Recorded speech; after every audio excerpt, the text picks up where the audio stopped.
Hello. Hello, everyone. Hi, We are Doctor. here. Not quite the line, but So yeah, we are back this week after a busy weekend for me. I'm very tired and sore, but that's all right. We're here to do a review of yes, probably the worst TNG episode ever. maybe. And sorry for the That slight being delay said, though, because we had oh, webcam issues. hello, everyone. But we're all good now. Yeah. That being said, on rewatching this, it was actually better than I remembered. Like there's some had a very TOS feel to it, but we'll get into that. So I'm having some Georgian Bay Gin Smash. Not that it's not sponsored by them or anything, but just letting you guys know. So if you want me to drink and maybe get a little bit sloshed, every super chat that features the phrase "code of honor," I'll take a nice big swig for you guys. So Because they said it a lot, actually. It was really obnoxious. Just saying I have honor's my fine, honor. but code of honor, it's like you don't need at least 10 times throughout. Like, the first one was It's like, almost like a Klingon episode. Yeah, it's like this. If this culture evolves further and further into space flight and all that, I think it'd be very similar to like a Klingon style of for sure. honor system. So Well, I have a question for you right out the gate. okay, Sort of a preamble a little bit, but this species, warp capable, yay or nay? nay, they've even Right. said they're not as advanced. Yeah, But yet they have transporters. And we had warp they have. before transporters, and they're not Yeah, afraid of them, and yet we were all the way until post NX01 when they were comfortable to be transporters of different races, different things. But, what one of us came first for us. Are they 100 years advanced in that technology? Because you would think if they're pre-warp, you can't do this sort of thing. They mentioned Prime Directive multiple times, but if they're pre-warp, they shouldn't even be here. Cure or no cure, you know? Do you know what I mean? Like, what's the vibe we're I know what getting? 'Cause it's a bit. you mean. Um, different culture, different priorities. I guess Yeah. transporters or their own teleporters, whatever, is something that they felt that they. I mean, tech just evolved differently, so I really don't have an issue. So poison and Uh, teleporters, they both are up there. Yeah, yeah, and this is again, it goes back to that whole TOS very vibe feeling. This is like a TOS episode. We need the vaccine, but oh, something has happened, and now we have to walk a fine line to get solve the problem and get the vaccine. And there were a lot of musical cues in this episode that sounded TOS, and the music was actually very overpowering in some spots. Yeah, But it wasn't previous episodes too, but this one, it was the most TOS music we've seen so far by a solid mile, yeah, to the point that it could literally be out of TOS. It was, I mean, yeah, this episode feels, even though the last episode was about, it was a TOS sequel, basically, this one felt like it could just have been out of TOS in a more problematic TOS episode. It was super 60s, which is weird. this one. This one reminded me a lot of Friday's Child, where McCoy had already been to the planet and they were great warriors, and I basically called the Klingon a liar, because McCoy knows their culture. It's the same kind of feeling for this episode. So Definitely yeah, relying on a classical feel, and the yeah, music was a big part of that. But anyway, you talk to the absolutely. chat. I will share this to all of our social media so people can join in and watch the carnage. I mean the greatness. I don't mean the greatness. I mean the carnage. Go for it. All right. Well, as you guys know, and I've already mentioned this, um, well, we'll mention this many times. Super chats are important. So if you guys want to super chat and get your voice heard, your question read, your question answered, your comment read, whatever, make sure you super chat because it's a great way for us to see it and it supports the channel. It helps us out. So there's also other ways in the comments, or sorry, not in the comments, in the description down below. There's many links to things like Teespring, to our Patreon, PayPal. PayPal is another way you can support us, and that way YouTube doesn't get 30% off the top. So if you PayPal us, put it in the comments. One of the moderators will see it, or we will, and then we'll check our email and read your comment. And I'll be honest, linking to that briefly, that we're doing a Mhm. thing very soon where we could really do with some PayPal funds. So if you want to actually help towards a very specific event thing we're doing, some PayPal would be really helpful, because that's a specific account we have for specific travel event stuff. Just so you guys know, if this is the day you want to put $10 in the PayPal, would legit quite help a thing we're doing really soon. Just put it out there. Yes, what he said. But speaking of super chats, got a few here. So Bird of Prey 5, welcome Bird of Prey, puts in $2. Thank you very much. Code of Honor did nothing wrong, and since he put Code of Honor in a super chat, I take a nice big swig of my gin drink.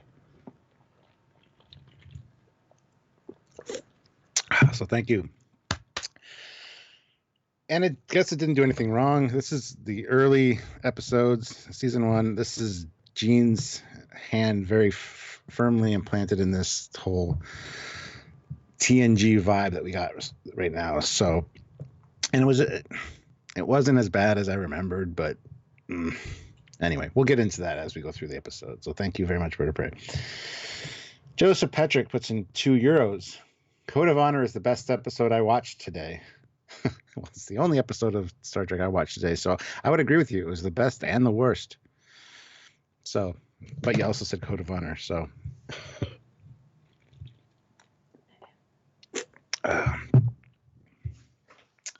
Yes. Hellrats 96 puts in $5.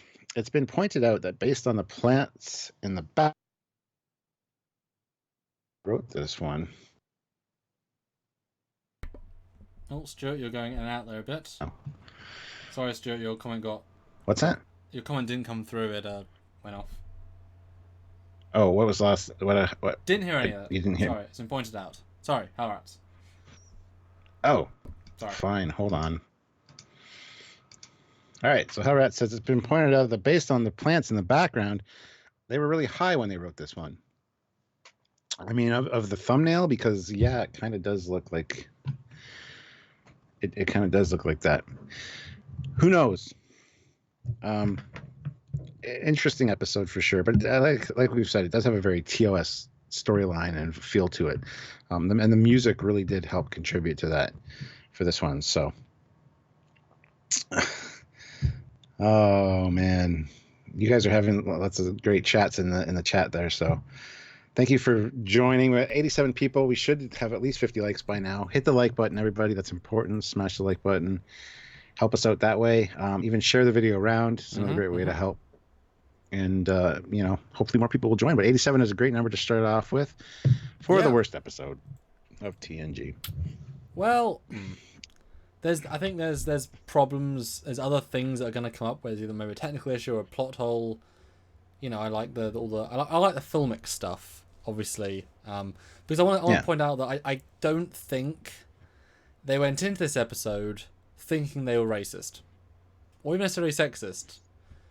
They went in to deliver some sort of message, and Gene, who is the one, okay, he was a bit of a womanizer, sure, that's a good thing, but he wasn't a racist, certainly.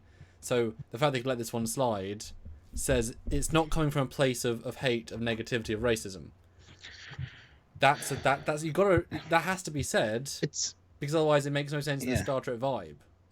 It's coming from a place of it's coming from a place of superiority. I felt like, look how advanced the Federation is, because they've dealt with these issues with the female issue, and because they even bring that up. The same thing happened on Earth history long ago, even though Deanna said it for some reason, even though she's Beta Z, but whatever. About women and their place in society and stuff. So, I don't know.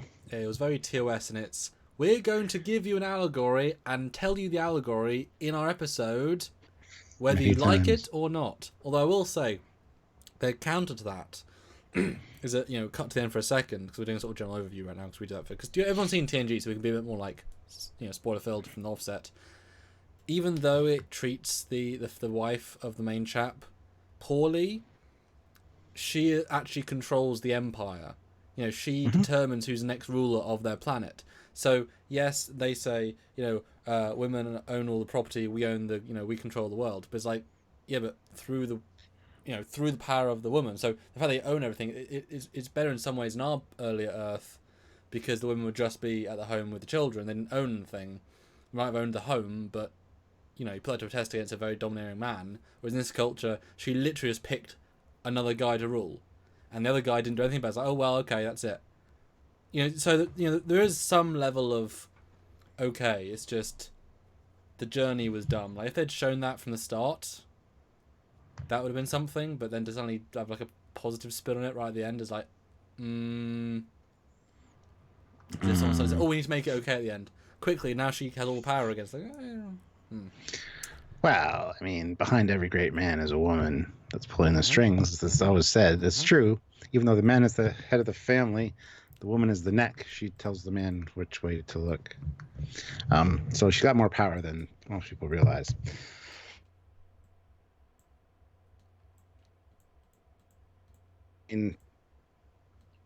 Okay, it starts off. This is important. Stardate 41235.25. So that tells you where we are, just so you guys know. Planet Lygon 2. Also important. okay. But they are there to secure a rare vaccine for the Ungolese fever. Ungolese something. And they have the planet that they're going to has a very similar history to ours and a very proud people. So there you go. And I love how when they go to planets, it's always a planetary body that's in charge. It's never continental. I mean, sometimes it is when there's two factions fighting or something, but it just seems very odd to me that. But yeah. Anyway, hold on a second. Okay, let me take over. I don't know if you guys noticed, but I hope you guys rewatch. But they go into the turbo lift, and they're not facing the turbo lift door. It's a bit weird. That really stood out to me. I guess just the way the camera was, and also this top ring is what goes vroom vroom vroom. So that was interesting. So they've yet to develop how the turbo lift works properly. Why? What was wrong with the turbo lift? I was just pointing out that when they walk in, they're not looking at the door. They're looking slightly off to the side. It's very weird because they walk in and they're looking offset, completely not at the door. It's like what, and they're talking to a non-door to themselves. It's really poorly, it's weirdly framed, and also the top ring is the thing that goes vroom, vroom, vroom, vroom, which obviously changes in quick succession. So it's an early turbo lift. I don't know what they're quite doing, but it's an early turbo lift. Well, the one thing I did like is that they didn't say which deck they were going to. They just said cargo 1. So the turbo lift would take them to the nearest possible turbo lift entrance for cargo bay 1, which I kind of like. I thought that was cool. Not like deck 8 or something. Yeah, this is why not a big deal, but this is why I thought that this episode's art design is a bit pants. I mean, if you look at this room, it's just grey walls with some stuff. It's very monochrome. It's very dull. It's not, this is just a throwaway set they happen to do, and you can feel it. Same with the crew quarters, which haven't built a proper set yet. Same with the single room down below, especially the quarters for them on the alien planet. It's very poor art design this episode in terms of sets. It's cheap. It's simple. It's grey. It's not good. Yeah. And was it just me, or did anybody else get the vibe when they walked in the cargo room there, and there's a big X on the floor? It looks like Charles Xavier is going to show up any second in a wheelchair. he steps Did in. Anybody else get that comes vibe? down and it comes back up and he's Professor X. Yeah. That should be a VFX Legends job for the next 2 weeks to make that happen. Yeah.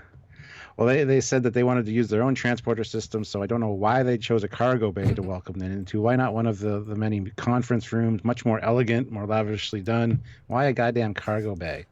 Yeah. Or even the transporter, just transport onto our pads.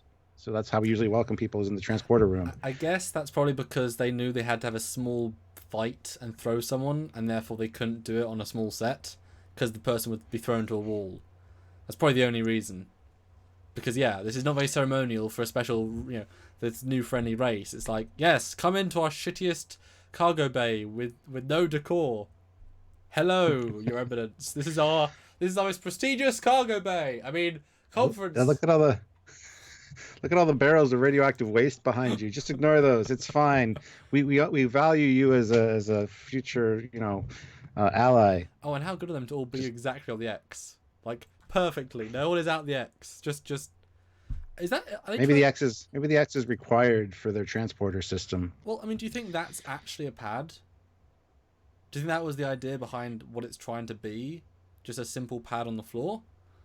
Like for their people, Well, I mean, their transporter technology. No, just it always helps to beam to a pad. It's always safer.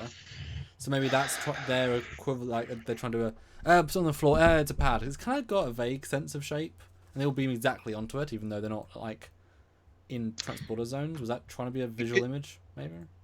Maybe it could have been a specially designed pad for cargo transport. Mm-hmm. It's got that's where you lock the coordinates onto. There's some kind of signal it sends out or something, possibly.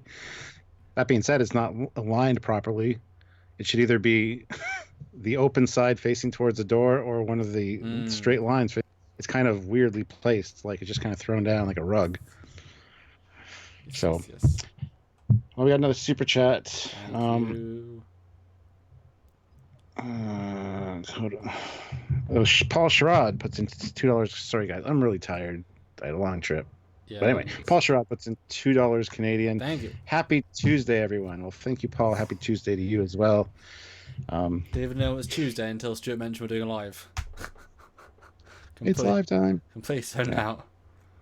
Yeah. Hellrats 96 puts in $2. Cap looks thirsty. Code of honor. Oh, good God. All right, here we go. It's important. But yes, a good bit. I quite like that he puts out red carpet. I think that's kind of fun. And as an introduction training race, it's not bad. It's not too bad, I think. Yeah.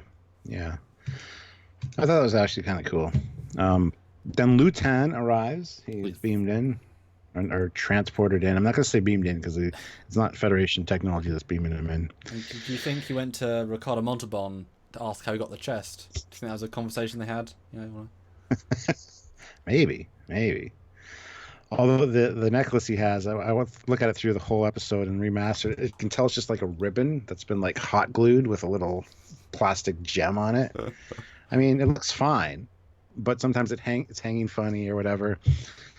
And I'm sure it's one of those like when you see the actual prop stuff in person, it looks very cheap and quickly thrown together. Yep. And it would have looked better before the remaster. I'm not saying it looks bad. It just it's clearly something that I could go literally down the street to Lens Mills store and get the stuff for $3 and make it myself. I think you're over exaggerating its quality. Yes. But yeah, so he beams aboard and it's like, this is the salute for their people. It's like, hey, I give up. I don't know. And then it was nice that Picard does that, and then he shakes his hand. It's like, there's our salute, your salute, here's our salute. And Luton kind of looked at his hand funny or whatever, but he still shook his hand, which was nice. Showing the difference of culture, the meaning of culture. It doesn't start off bad. No. It's a gentle build. Yep. And then, this is our chief of security. A woman? Your chief of security? Yes. Oh, yeah. That's the next thing. The dude goes to give a sample of the vaccine over, and Yara steps in. Yo, I got to check that out first. And, of course, he tries to stop her, gets, as you said, thrown down on the floor in the laziest, most, really not planned out, not practiced. They just kind of on the spot move I've ever seen. And anyway, he flips over. He's on the ground. Ooh, impressive. And was this not the most forced way of having them focus on Tasha? Yes. Oh no, you can't hand that to a captain, even though by beam. Well, I guess they won't beam via our transporter, so I guess you haven't scanned them for contagions. But or bombs or whatever. Yeah. But I mean, seriously. What an absolutely forced way of doing this. And this guy gets bitch thrown twice. It's just... yeah. It's very forced. And then it was. And then, of course, he's, of course, like, kind of put back by that, whatever.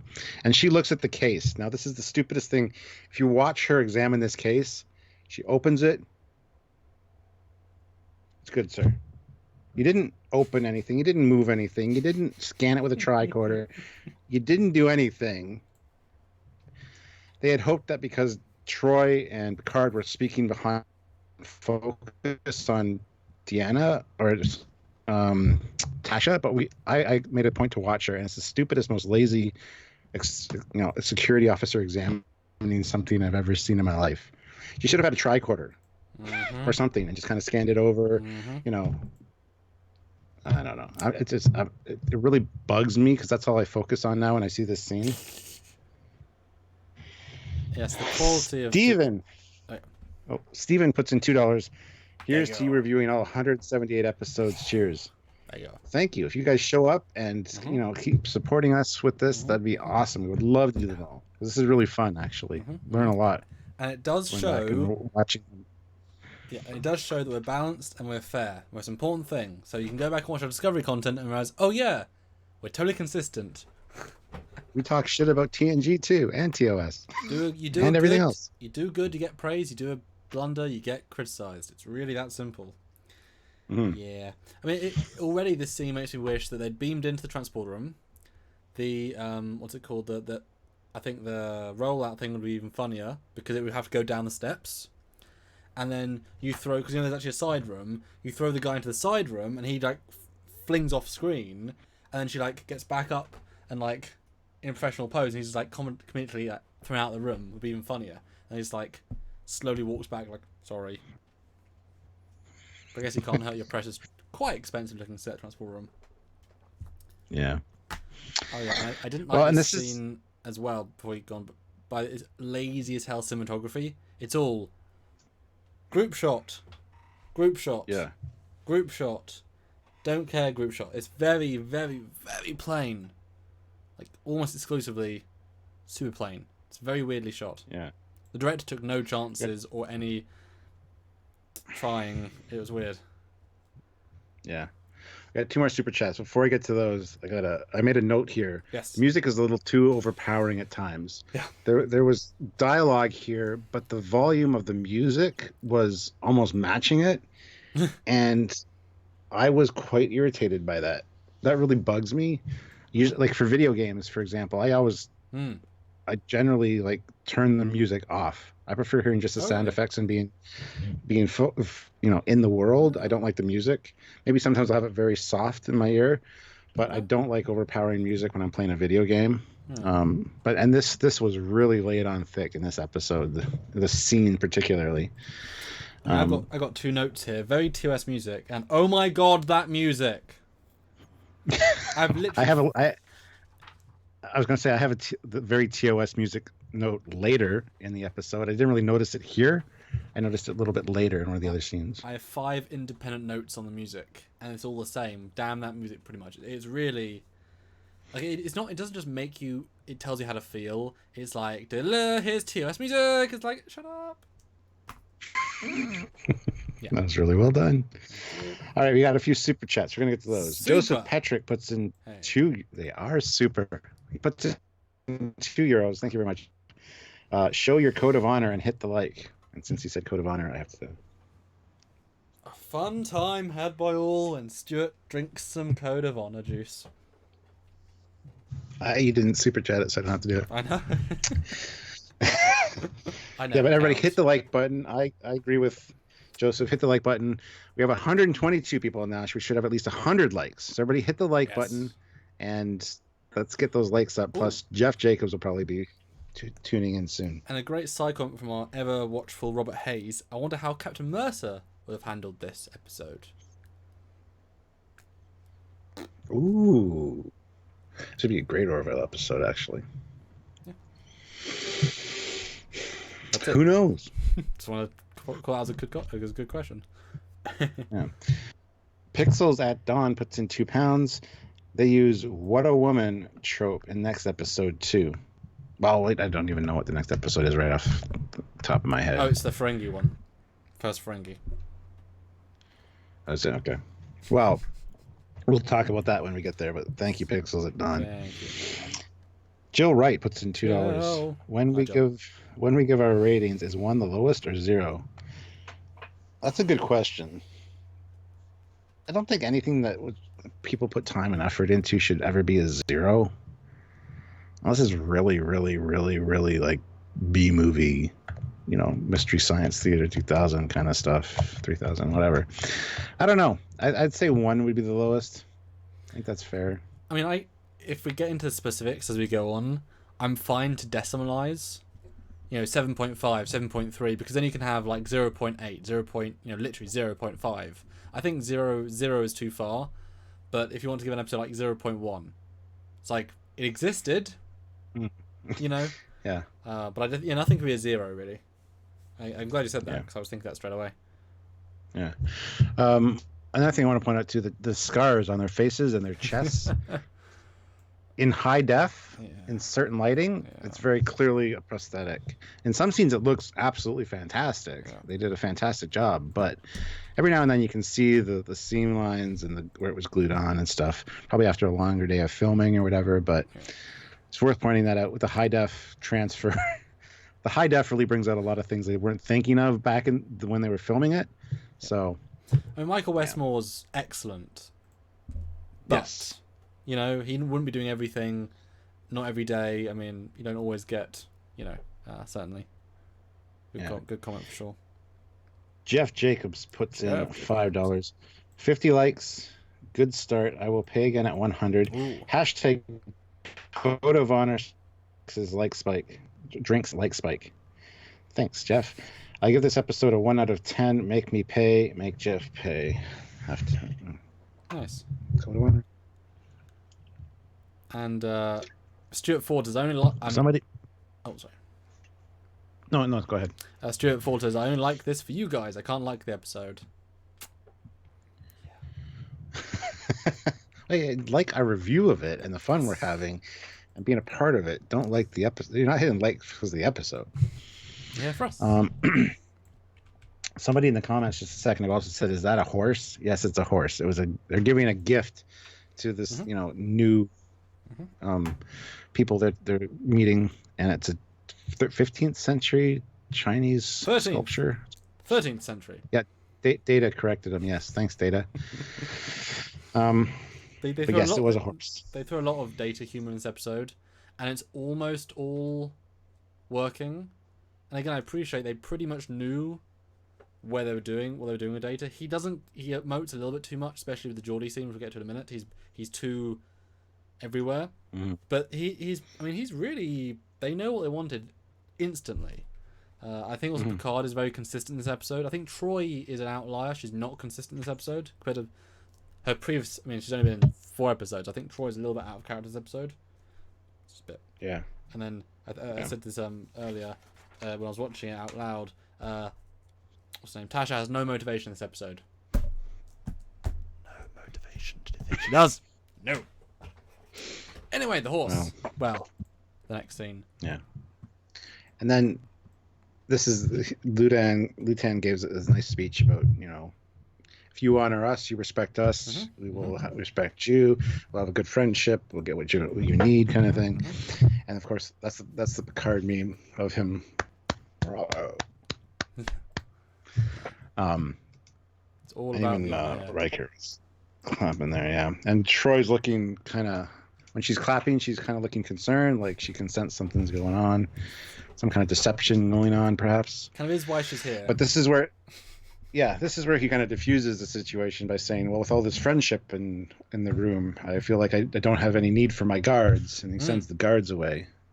So he's kind of diffusing anything that they might be thinking suspicious-wise by doing that. So it was nice touch. Well, he's reasonably smart. The fact that this episode has a weird pace, but it's not a bad pace. It has a very slow beginning, there's a very fast bit, and a very slow end, and then a quick resolution, but it is meant to be a quick resolution, so it actually fits relatively well. But we're still in the it still could have been a good episode from this point. It's building in that very normal way. And I want to point out again, we're not technologically advanced. He says it, and yet you have transporters, and not just transporters. You can go to spaceship, which implies they've dealt with other spaceships, because if they're pushing their transporters for the first time into orbit, bit of a risk, no spacesuits, no anything, so they must have some level of space travel, otherwise that'd be ridiculous in itself.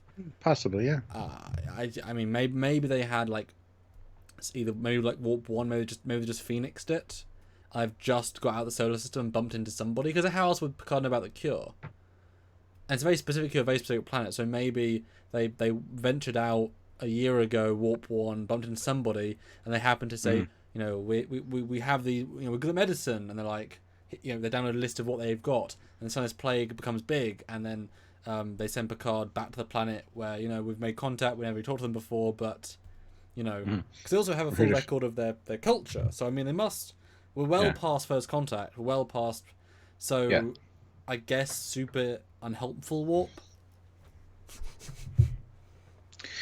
Yeah, that's actually a great point. You would assume that they would have warp travel then, in some capacity, to be part of, or to have the Federation at least going there.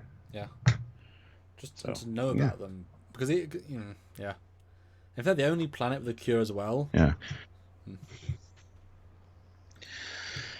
And this is where he asks to see the holodecks, and of course Picard, being the man he is, he knows the best person for the job is Riker, because Riker's an expert with the holodecks, if you know what I'm saying. Chicka wow, chicka wow, chicka bow wow. Because Riker and Troy can show you the holodecks, and she's like, no, I'd like Tasha to show me. It's like, all right, fine, whatever. Not really an odd request. I mean, she impressed him in the cargo bay by whipping his dude to the ground, so it kind of makes sense that he'd be attracted to that kind of, you know, forcefulness, and I like that. That was all right, but I love that they chose Riker. Yeah, Riker is an expert with the holodeck. Trust us, he'll show you around.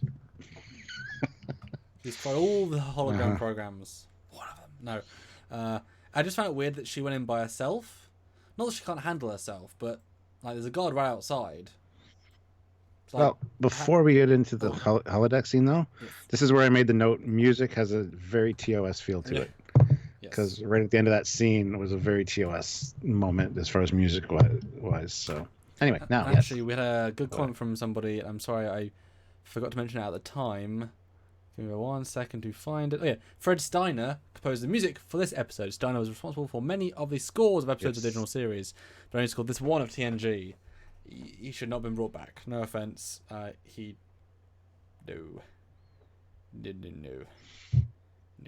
Yeah, I don't know if I'd say he shouldn't have brought back. I thought it was nice to have the TOS touch to it, but I think that was, again, you know, maybe appeasing the fans at the time to kind of tie in subliminally. Should have been last week's then. Something TOS. I know, but TOS sequel. I think they might have. There might have been some reshuffling of episode order at the time as well. Yeah. Yeah, I can see that. But one more note. Last note about this briefing, which was a pretty interesting one again. This is when they said the women own the land. We don't. We might be the ones that rule the society, but women own the land. And the men protect it. Yes, those are our jobs in society. So it is, you know, it's not the home, it's the land. And, you know, one woman can own all the money and all the land to make a king. That's pretty important. I'm just saying, it's not like, you know, whatever. And it was her choice to fight to the death, so, you know. Yeah. And one of the things I noticed in this episode, that when they walk into the holodeck here, Tasha grabs a pad off the wall, off the panel, types in a thing, then puts the pad back on the wall. So it's not like she's accessing the program. She is accessing it via a pad, but they never use that again. Which is actually kind of cool, because it'd be cool to have that in your hand as you're creating a program, perhaps, and programming it. Like, you know, when the doctor's making his holonovel, he can be programming it via the pad while he's in the holodeck, instead of giving orders to the computer via voice command. So, I mean, it's something we don't see again, I don't think, in TNG. Because usually they access the panel from the outside or in the archway to set up their whatever they need to do. But they don't take it off the wall and do the thing and then put it back. But I just thought I'd point that out. Yeah, I think that Barclay used it a couple of times. Oh, did he? Okay, we'll have to look for that. A pad. Probably not the same pad, but I think, you know, he used a manual interface system. But yeah, very irregular. Now, I think it's the first time I've actually seen a holodeck grid, so I appreciated that. Although this long shot, I like the scale of the room, but the carpeting is weird, and really, space age tiny blue mats that don't cover up the floor aren't very thick. This is the future. This is 150 years, whatever, 200 years past our time, using the shittiest little thin blue mats. Well, those are part of the holodeck program that Tasha did for training. So that's what, I still feel like it would be modern day jiu-jitsu. Why would you go to, mid 20th century shitty blue mats jiu-jitsu? Those could be a super advanced energy absorbing foam in those mats, and they look like the old style gymnastics mats. Yes. Would you put your holodeck time on that as a bet? Yep. Okay. Fair enough. Yeah, either that or it's part of her program. Just she likes it rough and tumble, old school. It just stands out as a bit weird. It looks so like part of the joy of the holodeck is it's just the grid. I guess it says so. I'm painting. I'm not painting the rest of it, but. Well, interesting thing about the grid is every time they had to do a holodeck, they had to paint the walls black and use yellow tape. And there's some points with the remaster when they have the holodeck grid on the floor, it's on like a carpet near the entrance, and it kind of like curls up and stuff. And you really notice it in remastered, but still, you got to give them props for the way they did it. It does look impressive for what they were doing. So it's a really good effect. Yeah. But she calls up this program, and he's like, "You can create people without souls." And she's like, "No, it's not sentient. And she says, "What's my name?" and asks it a few questions. It doesn't answer her. And then she goes to attack it, and it just moves defensively. And that's when she says, "When it hits you, it feels real, but it's not real." So. And it's funny. One last point, and I'm jumping again. But you mentioned in the last scene, we mentioned about technology level. The dude who's looking now, he calls out, "I want to go look at I've heard about your holodecks. So how would they know about holodecks?" And I said, "Already chatted to you and know about your species." Good point. Good point. This was their one call out. Unless on the way from the cargo bay to the conference room, Riker's saying, "Hey, Deanna, later, do you want to check out the holodeck program?" What's a holodeck? Well, it's this visual, you can simulate any environment or whatever. That could have been a thing, but yeah, I agree with you. Do you want to go rerun our Naked Now program? Or the Naked Time, it's called. It's like, rerun on that event. Yeah.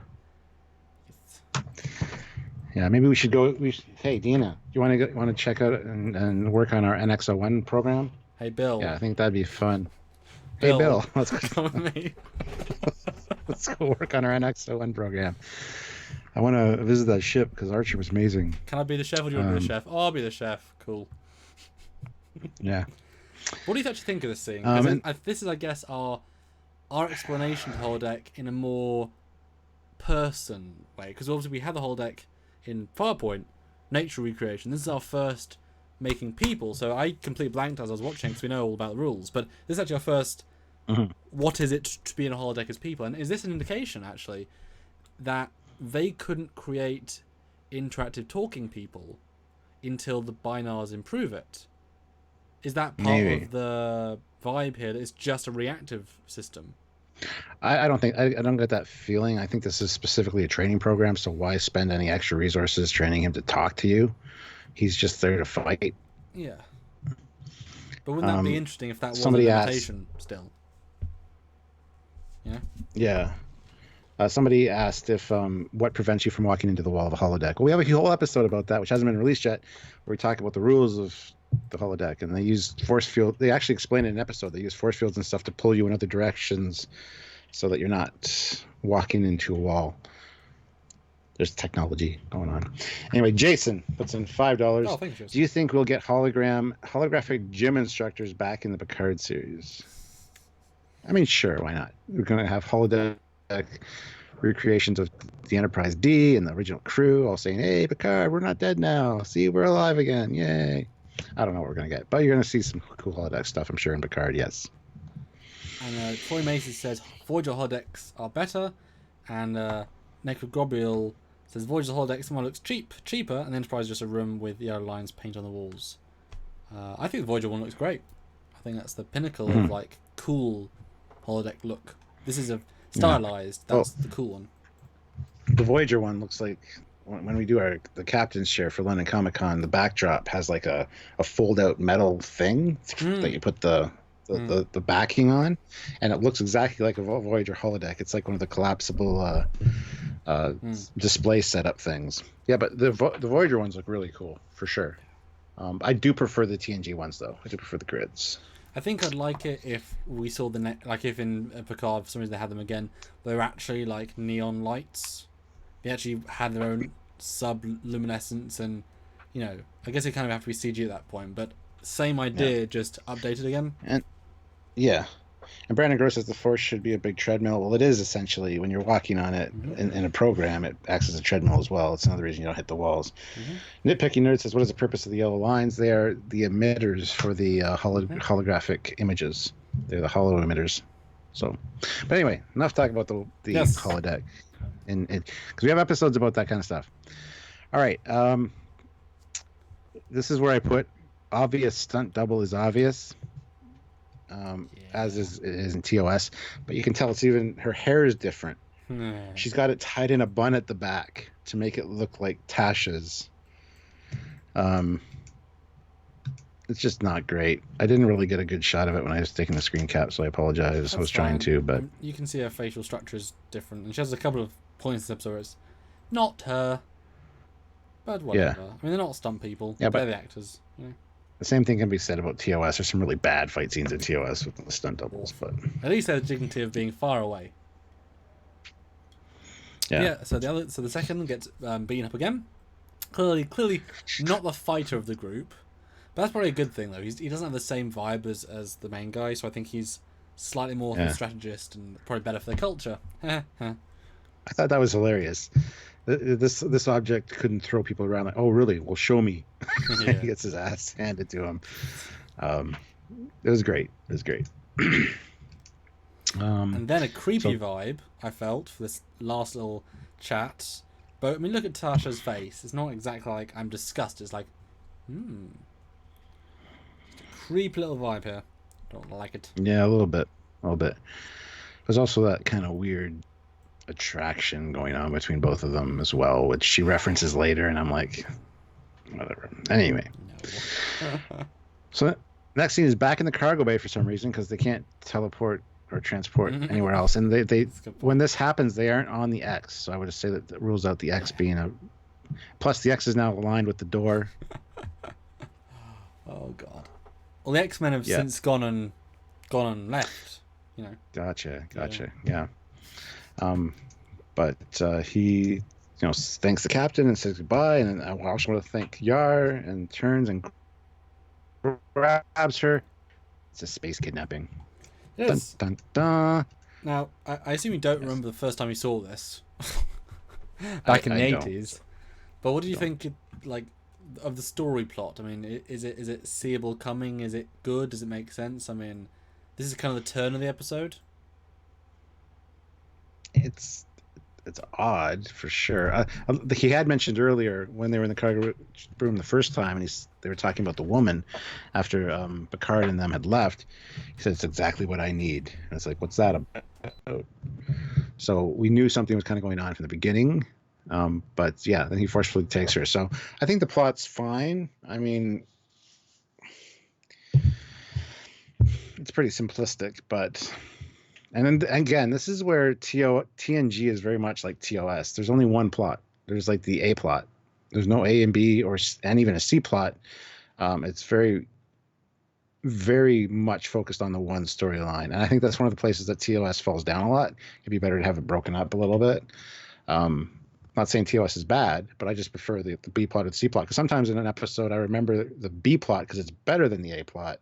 And that makes me remember the episode. Plus, you get more character development when you do that kind of thing. Here, in the early days of TNG, we're not getting that. It's very much focused on the one plot. And I don't know when the changeover happens. We're going to have to pay attention when we're doing our reviews.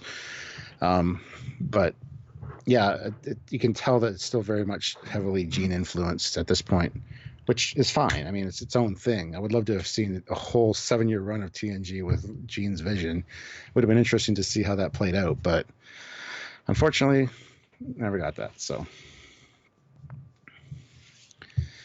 but then So she got kidnapped. They go up to the bridge. Then they decide to shoot torpedoes. And this is where they said detonate the torpedoes 100 meters short of the planet's surface. And then we see the effect. That ain't 100 meters, 1,000 meters above the planet's surface. That's high in orbit, but okay. That's fine. And this is a remaster as well, so. Yeah, and this is a weird one because it's slow paced until this moment when it suddenly gallops. It's like, oh no, we've been taken. Quick to the bridge. Quick. Oh no, we have to be aggressive. Ah, fire torpedoes. Great, cool, fire, kill, destroy.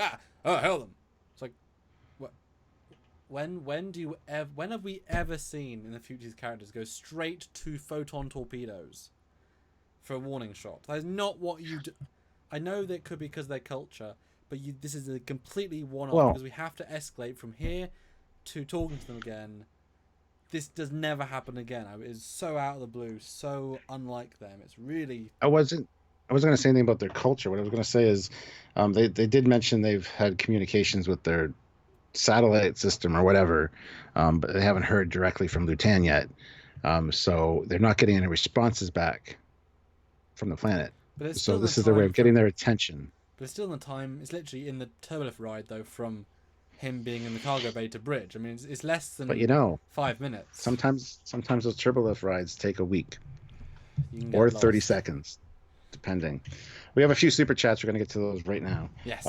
Fat Produce puts in $5.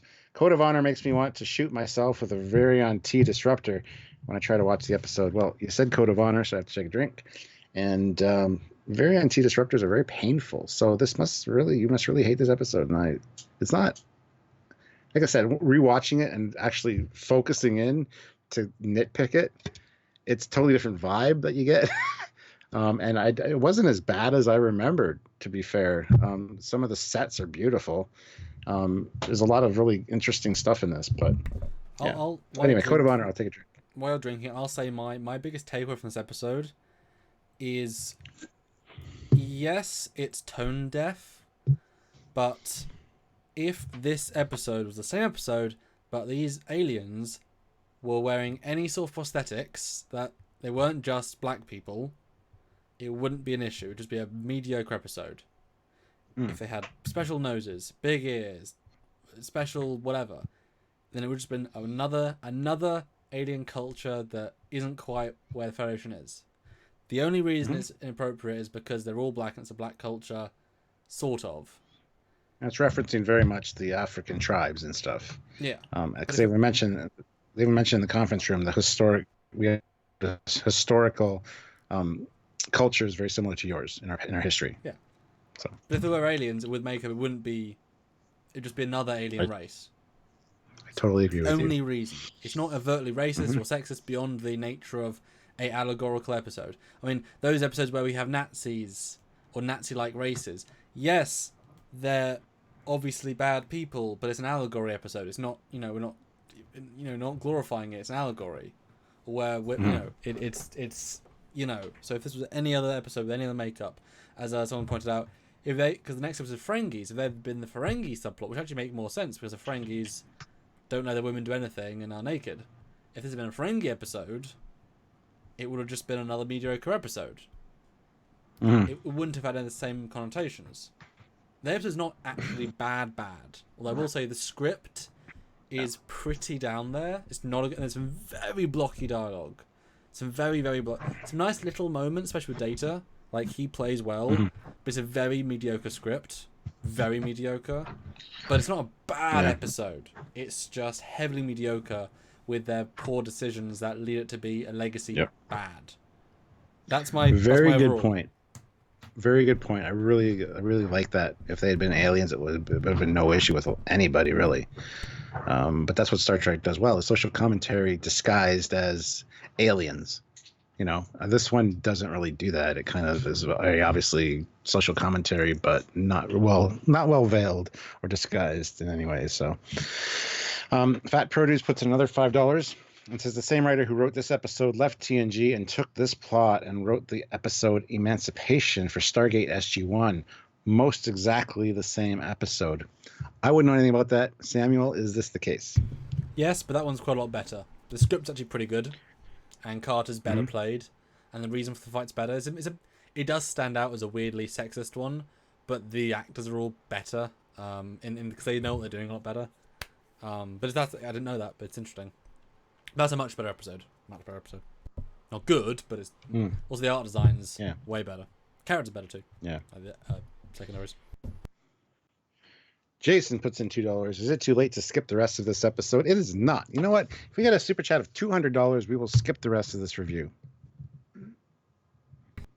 Legit. We can do a report from your con and talk about my con.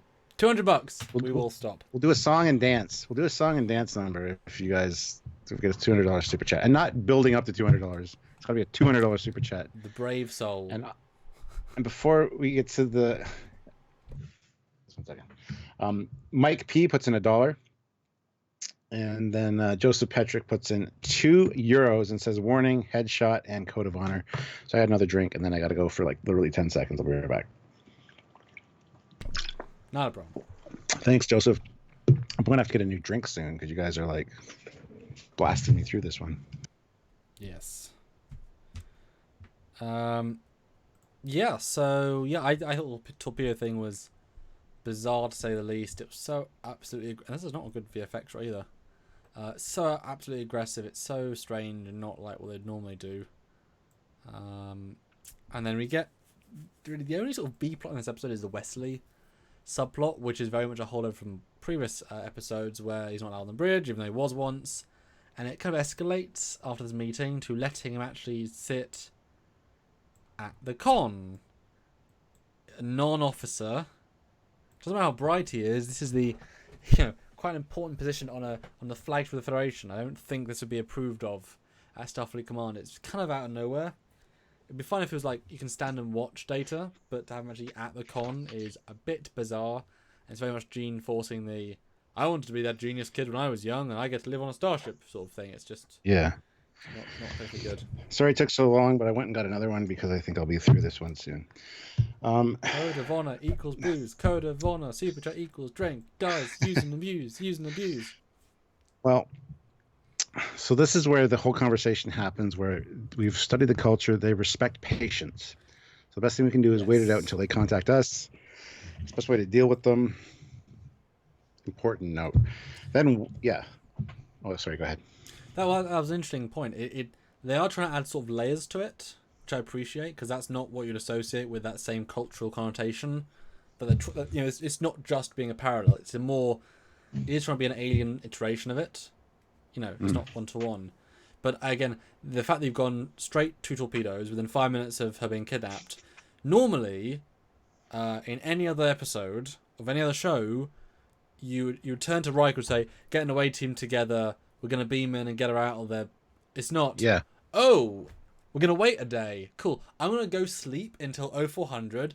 Data, you fly us around the block a few times. Troy, go have chocolate. We don't like chocolate. And Riker, have holodeck time.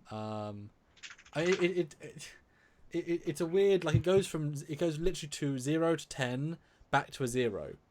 Oh, we'll just. I mean, is he sleeping? I mean, they wait like half a day. Does he have a nap?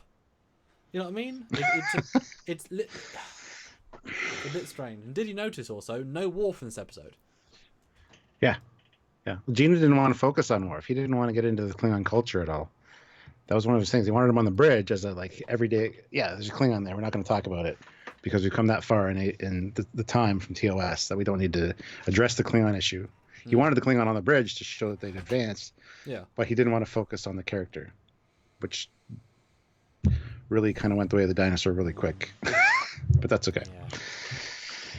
Yeah. Okay, so Eugene puts in 1,000 rubles. Thank you very much, Eugene. Super helpful, thank you. This episode hasn't aged well, but I think it has been labeled the worst one only around 2000 to 2010 or so. Yeah. I don't know if it'd be the absolute worst. I mean, there might be one worse if we find one, I guess. It's definitely in the top 5 worst episodes. I think the problem is I look at it from a cinema point of view because that's what they were trying to do. They weren't trying to be racist, so saying it's a racist episode is you know, you can take any episode and put your own meaning into it that isn't meant to be there, and so now you're denigrating what they were trying to do. You know, so there's episodes where the filmmaking might fail, and the camera work might fail, and the sound might fail, and it's like these things are objectively worse as an episode of TNG. Mhm. But this one is just so, you know, on the lowest end of mediocrity, you know. Yeah. But it's not as if it's bad, you know. Yeah. Like I am not as a white guy insulted by anything here. So it's not hitting that nerve for me. Might for you, that's fine. But for me, I try not to see that point of the filmic bit's like bland with really poor music. So I'm excited to see the worser ones, you know. So I think there are some for me anyway. Gestrel 1980 puts in $2. Thank you. And seriously, and I put no comment there, but every dollar does mount up. So thank you for $2, even with no comment. But you're welcome to any comment you want read out. But thank you, seriously. It's nice these sort of the unsung fans that can give a few cents, as it were. Really appreciate it. Thank you. And a lot of people ask why we call out the name and the number amount. It's because, you know, people want to get acknowledged, so that's why we're doing that.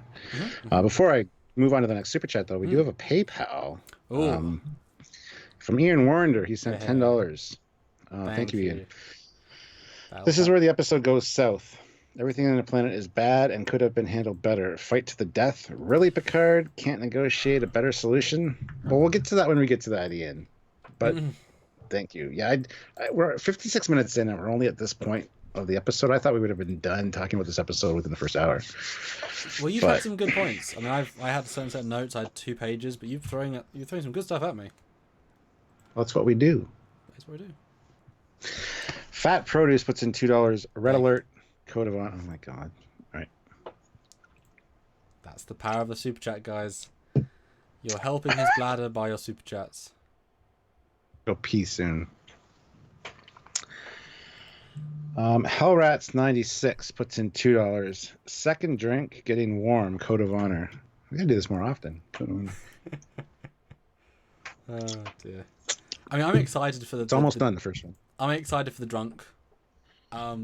Trekyards, when this will be a thing we have to do, because it's a great way to support the channel and us, I guess, supporting our bad habits. Yes.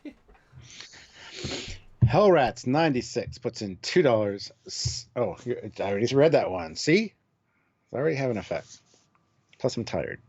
Anyway, Joe Wright puts in $2. Wesley is at the ops, not the con. Con is on the right. Yes, this is true. Picard even says Wesley sit at ops. So thank you, Joe. I didn't know we got to that. I didn't know we got to that point. It must have been when I was gone. Yeah, well, I mentioned Wesley. I just jumped him for a second, saying it's just daft that. So his is really the only B plot in this episode. In that's a continuing arc from previous episodes about him being on the bridge and such, and it kind of stands out as a very. Oh look, here's the Wesley storyline. Here's the Wesley, like that's your bit of Wesley for the episode. And it's like, oh, yeah. Thanks for that.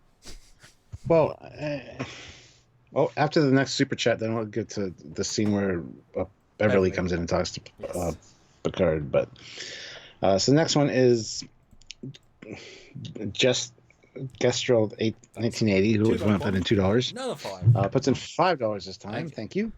And says, too bad those torpedoes don't come from the nacelles. Someone should invite that. Hashtag coat of arms. I think you mean hashtag coat of honor. So I'll take a drink anyway. And it's true, because at least at TNG's darkest hour, the torpedoes can come out of the torpedo array and not the nacelles like on Discovery. In Encounter at Farpoint, in the unremastered version, in the original, the phasers come out of. They're shooting at the at Farpoint, so not shooting at it, but giving the energy beam. Sorry, from the phasers. They even say, but they fixed it in the remastered version. So, all right. So, yeah. Then Beverly comes on the bridge. You see Wesley's waiting in the turbo lift. She goes into Picard's ready room and starts asking about the vaccine and saying, you know, you've never seen anybody die from this. You don't know what it's like. And he's like, I've seen my fair share of death, doctor. good conversation between the two. Again, it's working on that relationship with them, which it's kind of there through the whole series, but it's more focused on in these first couple episodes for sure. And then she just randomly says, "I want to talk to you about Wesley." He knows a lot about the ship. Coming from a mother's perspective, he knows a lot about the systems of the ship. Well, yes. Well, actually, it's funny. Picard's like, she says, "I want to talk about Wesley." He's like, "No, fine." Which I thought was hilarious. And then she goes, "Yes, from a mother's perspective, I'm sure he's knows everything," kind of thing. But he's on the turbo lift. He's not on the bridge. So can we do something about this? She's using her influence over Picard to kind of get what she wants, which showing the women are really in charge because she got her son to be the pilot of the ship for a few minutes. Well, not the pilot, the ops officer. Yes. He's in charge of everything else. He's in charge of finding little lost puppies on deck 5 and all that stuff. That's what the ops officer does. So. And because Riker sees him do it in this part. Riker gives him command later, leaves a bridge, he's there unattended for an entire away mission ending. So he's probably there for at least a couple of hours just doing an actual job. So Wesley gets a lot of good stuff this episode. And can I call out though, Stuart, in this scene, I think our first Stargazer. Because I'm pretty sure the Stargazer was not in the previous episode, and it definitely wasn't yellow. If it was there, it was the white one. I didn't know it was going to be yellow yet. So I think it's the first yellow Stargazer appearance. Pretty sure. Very cool. Very cool. In this conversation, I did not like this conversation. I liked what it meant, but it was very blocky dialogue. Have you seen death, Doctor? Yes, I've seen death. But have you seen the death of the plague? No, of course I haven't, Doctor. It's like, they wouldn't speak like that. I mean, he's been captained twice. He's lost his crew already. She's a chief medical officer on the flagship. He knows the qualifications. They're doing it for the audience. It's too heavy-handed. It's not a nice, which is funny because it makes you appreciate actually how well written the Naked Now them horny drunk scene actually is. It's weirdly well written. Yes, this is not. Yes, but their chemistry gives it a certain pop, but the writing doesn't. Yeah. But yeah, I do love the fact that you're right with the whole. This is where Beverly uses her female wiles on the captain to kind of get what she wants. So it shows the women are even in charge, even on the captain's ship who doesn't want kids on his bridge. Guess what? There's a kid on the bridge because of the mom. So that was one of his. It was a nice things. Subtle little thing, and I didn't pick up on it until you said it. But you're absolutely right. Yeah, you're brilliant. Well, yeah. Hellrats 96 puts in $2. Finish that drink. Go pee. Cap. Code of honor. I don't have to go pee yet, but I'll finish the drink. Oh gosh, we're actually 2 down. They're not huge cans. Right, so we're gonna open. Oh, good. What do you mean they're not huge cans? They're the tall cans. So there we go. All right.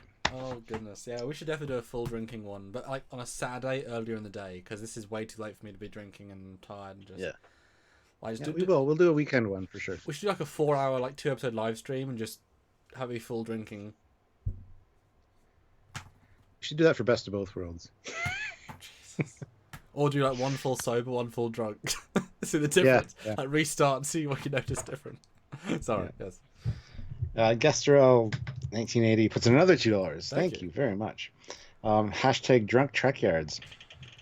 Sweet. Yeah, it's going to be a thing. Don't worry. We're going to both be doing it on one of these. And Lizzie Smith puts in $4.99 and says, guess you have to be drunk for this episode. I think a lot of people would agree with you. This was not my intention when I started this. I was just thirsty.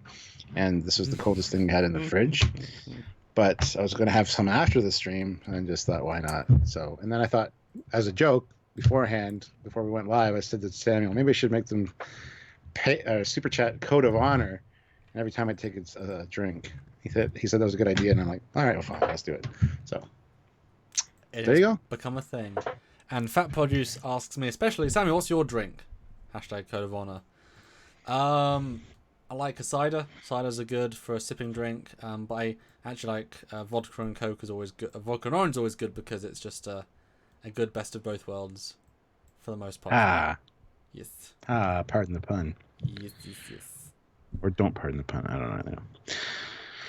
All right, so then we get the whole conversation After, of course, after Wesley sneaks out of the turbo lift and goes, and everybody's surprised that he says sit at ops, and Geordi pipes up, and Picard's like, What? "Is everybody deaf?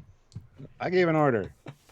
It is weird though, considering that in Farpoint one of his few things was, Riker, I'm not good with children. And it's like, come on the bridge where I can yell at you. I mean, talk to you. I mean, get there, Wesley. Especially with spaceflight, where there's like 16 hours of nothing as you move from point to point. We're going to put the kid on the bridge during a crisis situation where one of our crew, our head of chief of security, has been kidnapped. Yes. It's kind of an odd time to do it. Honorably kidnapped, though. As I made the point. Is that an oxymoron? Well, I mean, it is an interesting context. I mean, they mentioned this is where they have this whole conversation. It's quite a stilted conversation. It's like the reverse shot on the bridge. It's like in the little sets of people. It's quite a weird conversation way of having it. And they point out that Native Americans are the same thing. The counting coup.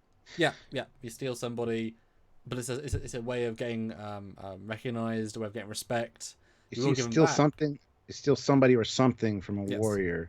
Mm-hmm. Yeah, and I love how I gotta jump in there real quick. Yep. Obscure. It's from an obscure language known as French. That was great. Good job, Data. Way to step in it. But this is when it would have been better to actually have him speak French or like be French, because that joke doesn't quite play. Although in my notes I literally got French joke equals funny. Joke equals so funny. It's good. It's really good. But it's like him not being French sort of disarms it a little bit. You know, just saying.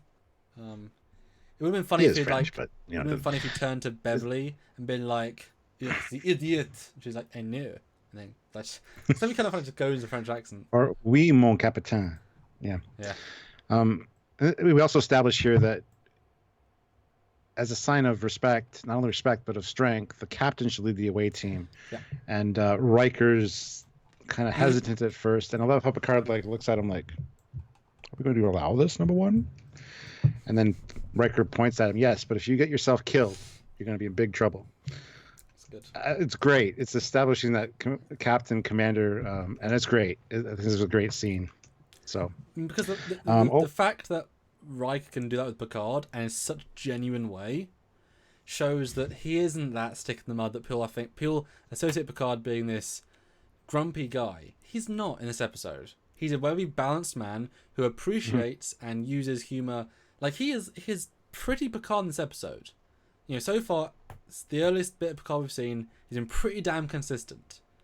He might get grumpy later on, but he's done very well so far, I think. As Picard, you know. Oh. Am I back? Yes. You were frozen for a second. Sorry. All right. Fat Produce put in $2. The Q episode is best for hashtag drunk Trekyards, hashtag code of honor. Oh, good God. Why is a Q episode best for that? Oh. Every time he flashes it or snaps his fingers. Every time he flashes. Yes. Flash equals drink. And Ian Warner puts in £2. Good night, and I would pay for those reviews in audio. What do you mean? These reviews in audio. Oh. All the drunk ones. Dear me. All right. Well, good night, Ian. Thank you for helping out and joining us. Much appreciated. I think Nitpicking Nerd is trying to suck up to me a little bit. France was conquered by England in the future, which is why he sounds British. Yeah. That's true. Yeah. The French weren't conquered. They surrendered. Although Dan23 says, no, Captain Picard is not talking French, the combo is translating. That's an interesting idea if he was talking French and he's just been translated. That would have been funny. All right. We have another PayPal from Dreamer out there. He sends $14.30 Canadian. Awesome. And says, I always loved Tasha. She was my first TV crush when I was little. I accept this episode simply because Tasha gets some lines and screen time. Yeah, there's a few good shots of, good scenes with Tasha for sure. So yeah, if you're a Tasha fan, I can understand why this might be more preferable to you. I never enjoyed the character of Tasha personally, or just her character in general. So yeah, this is very much if it's on, I will change the channel episode, unfortunately. And Jill Wright puts in $2. Thank you very much, Joe. How much damage can you do sitting at ops, though? You can do a lot of damage sitting at ops. It's operations. It's for the entire ship. You can send security to certain sections of the ship. You can do anything from ops. If you've ever played Star Trek Bridge Crew in VR, where you can actually sit at the ops station, you should see all the options you have. You can everything on the ship. You can basically order or take controls, and trust me, ops is he can cause a lot of trouble. You'd be more harmless over on navigation, I would think, considering they're just in a standard orbit, unless he aims the ship at the planet, or has to go to the washroom and says, Deanna, could you come take over? Thanks. And that would just be bad, because then you'd end up crashing for sure. Speaking of crashing, this next shot is the planet. And this I felt was one of the slightly more overt, if you want to go racist a little bit. They've got transporters, so they're advanced, which I appreciated. Mm-hmm. And now they're living in huts, what look like stone mud huts and a little temple. And it's like, really? Of all the things you could have done, you gave them this. Yeah. This stood out to me. It's lovely matte painting. I think it's really nice, actually. But it's like stone huts in the background. Why not skyscrapers? And like that would have been great. Have a fully futuristic. Red is fine. Temple is fine. It's ceremonial. Have full skyscrapers on the back. That would have been perfect. Like they're not. Like, you know what I mean? I noticed it's such a nice matte painting. Just like, well, you could have tried to try and add some futuristic stuff to it. Yeah. Well, this is the remastered version. I don't know how the original stacks up to this. If they added stuff to the remastered, but I'll find this. I think I have that as well. I mean, you talk and I'll find it. Okay. But yeah, I kind of agree with you there. The temple, I don't mind the foreground temple, because you see a lit water fountain in there. You see some lighting and stuff. So this old but advanced. But the village in the background, it looks like ancient Mayan, or some kind of, it doesn't really fit. I mean, that's kind of a tough one, but I totally agree. Let's see here.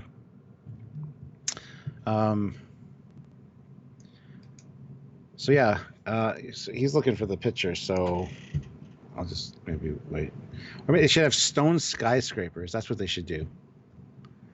Ryan K says, or maybe skyscrapers are against their culture.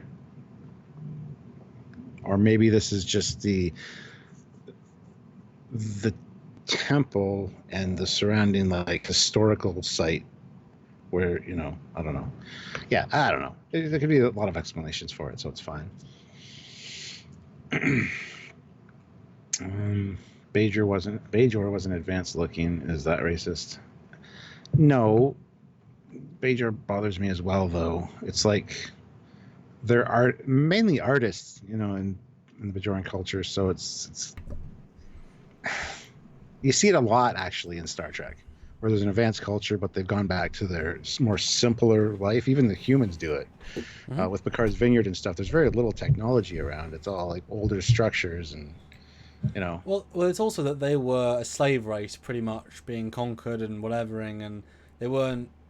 I mean, even though they're warp capable, they weren't doing anything with it. So they've. We don't know they're warp capable for sure, but we're speculating they probably are. Well, they had raiders, and they weren't at Bajor. Oh, Bajor! I thought you were talking about these guys. Oh, yeah, okay, Bajor. I mean, although I actually haven't gone back to the non-remaster for a long time. The version I've got on my drive is it looks like crappy VHS, like a weird filter on top of it. I'm like, oh, that's not good. It looks the same though. It's actually very close. They did a really good job up-resing this. Cool. Anyway.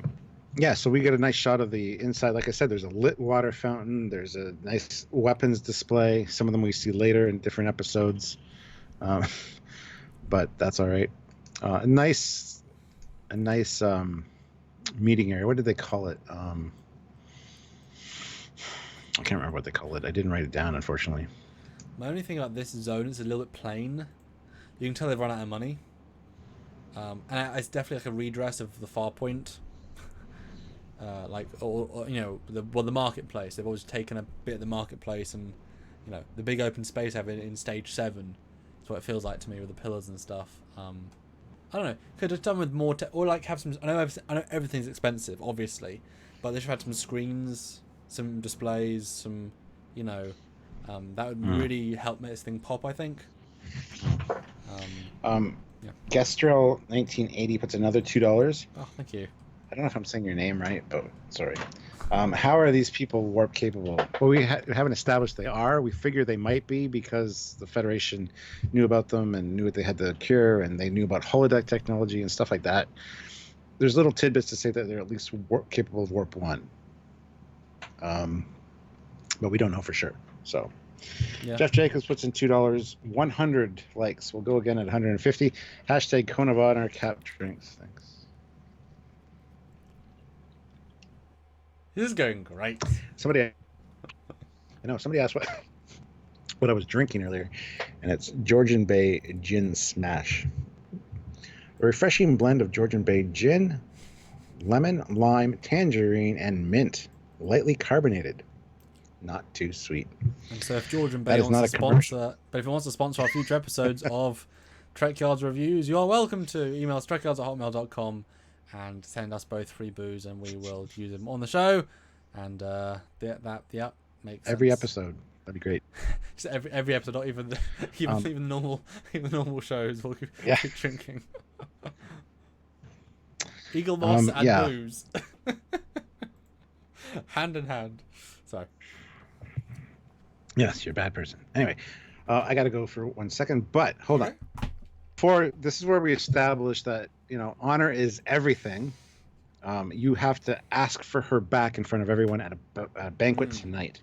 Picard asks, "So I want to see her now," and he kind of gets all huffy and says, "All right, can see her now." But we had planned to have a whole day planned for you guys, and ended with a banquet where we give her back, but you had to screw that up. So that's basically what happens here. I'll be right back. Okay. Yeah. Did you notice that they bring out Tasha? She's not fighting too much, but this chap has a busted right eye. And it's so subtle. It's really, really subtle.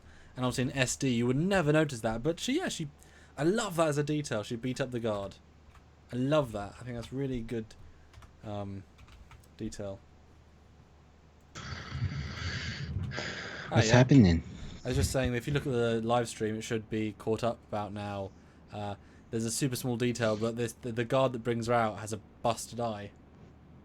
Well, that's what they said. There's a line where she's none the worse for wear, and she says, "Oh, but some other guards are," because she's been putting up a struggle. But I mean, it's so subtle. Like in SD, you would never be able to see that detail. I never noticed it till I saw the screen cap just now. Yeah, I recognized the line and thought, "Oh, what is she doing to them?" And I didn't look at the guy beside her. But that's really great that you pointed that out. It's like you'd never see it, but it's like a nice little throwaway, because that took time and makeup. I love that as a detail. Sorry, just giving a lot of credit for that little detail. Steven puts in $2 and said, "What is the abbreviation? Hashtag Code of Honor. What is the ABV?" I think he means abbreviation of Code of... I got a drink though because he said Code of Honor. Sorry, I don't know what you mean. I don't either, unfortunately. Sorry, Steven. But comment on a non-super chat. We'll try and answer. Yeah, we'll make sure one of the mods sees it. And actually, I gotta check the mod chat because I think somebody talked to me on there. All right, never mind. It's fine. Lizzie Smith puts in £1.99 and says hashtag Code of Honor and Cap Drinks when he gets back. Oh, hi, I'm back now. Thank you, Lizzie. Yes. This episode's getting better the more we talk about it. Yeah, and I think this is a good sign that people want a drunk Trekyards. Could be very, very good. Hellrats 96 puts in $2. Bring on drink number 3, Code of Honor. Oh my god. Well, this one's not even halfway.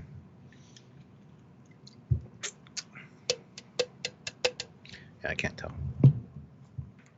Thank you, Hellrats. All right. Oh, ABV, volume of alcohol. Oh, it is only 5%. So, but anyway.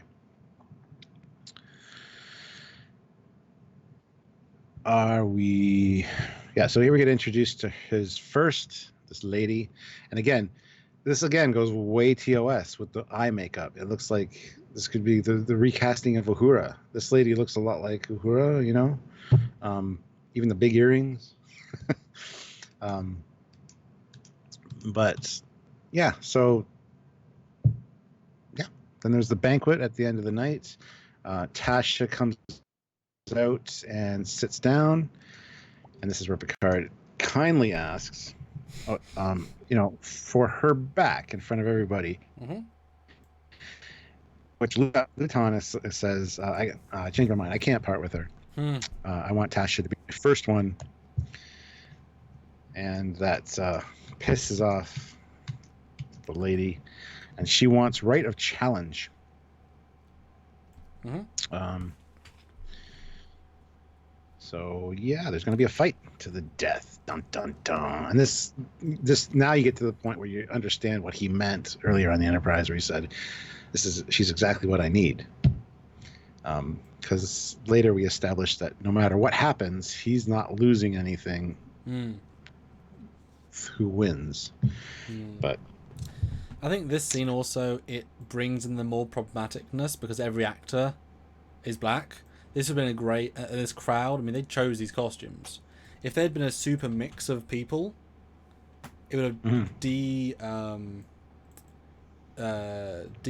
our thought process. It would have diffused the whole situation with it being racist. Yeah, you just have had. I mean, I don't care either way, but people will have said. I wouldn't have noticed unless people really pointed out, sort of thing. But if there'd been some Chinese people, some whatever, we've just been, the top 3 are black, cool. The guard's black, okay, but the culture is not. The problem is if you do that, then it seems like the people in charge, who are black, are in control of the populace, which isn't the same as they are. So you can't it's win, like a slave situation. You can't.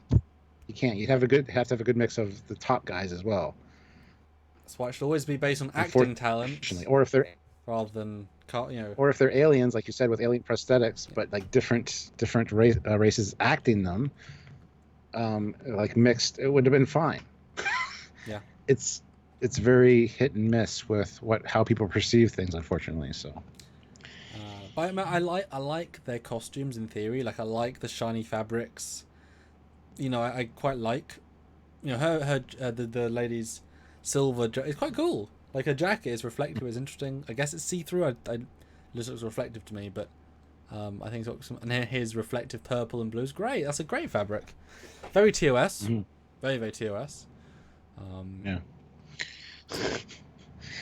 Fight to the death. How quaint. Why doesn't Discovery use that music? Da da da da da da da da da da da. Pixels at Dawn puts in £2 for super chat. Thank you very much. No Worf this episode. Already blew the honor budget. I think they left him out deliberately because of that. It's too much. Yeah. Well, I guess they haven't really established the whole Klingon honor thing with TNG yet. That's really interesting, though, that he wasn't in this episode at all, even as a background character. I don't know. I did think that the fight to the death was... It escalates in a strange way. I think the fight to the death, if it was explained better... It's really only there so that we can dethrone the head guy through the loophole. That's it. The thing itself is stupid because also if you look at the fight in a few minutes, all this setup and she could stab her in 12 seconds and be done. So okay, cool. Less than a minute, move on. Like it doesn't fit really. It's so abstract and so but it really is it's a plot device. Mm-hmm. Could have been done smarter and made more sense.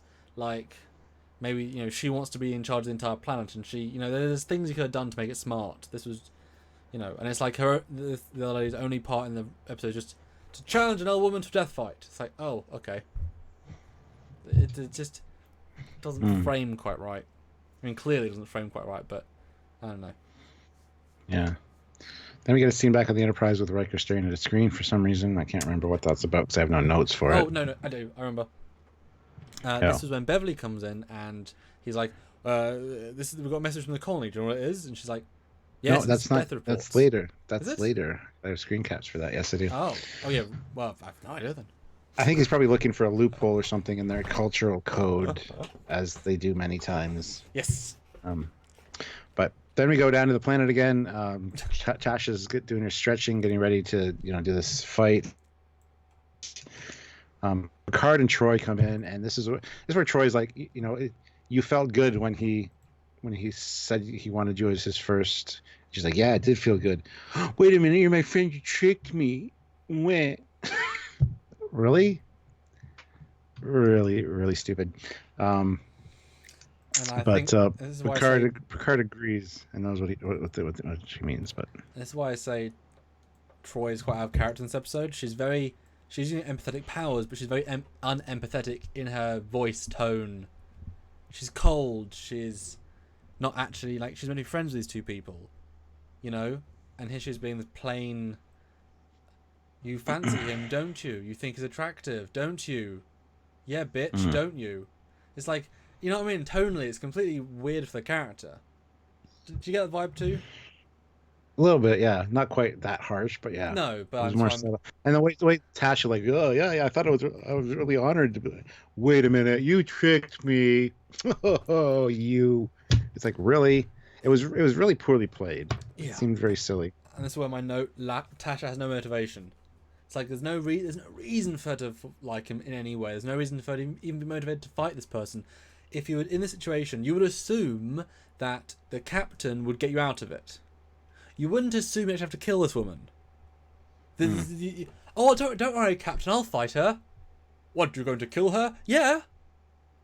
Yeah. No, we don't do that, Tasha. You know what I mean? It's a very strange back and forth. And Bartholomew O'Mac says it's 80s space Wakanda. I'm glad he said that, because while I was watching this episode, I was thinking this is like Black Panther. Much like, Coming to America is like the prequel to Black Panther with the royal family. That's very much the vibe I got with this episode. I didn't want to say it necessarily, but it totally follows the same kind of, cultural stereotypes that they're going for. Talking about the historical culture on Earth that was very similar. So, yeah, I'm glad somebody else mentioned Wakanda. Thank you very much. Long live Wakanda, by the way. I think you meant to say Wakanda forever, but... Same thing. Yeah. Wakanda forever. Hey, I've had something to drink, so just relax. Yeah, I had a note here. I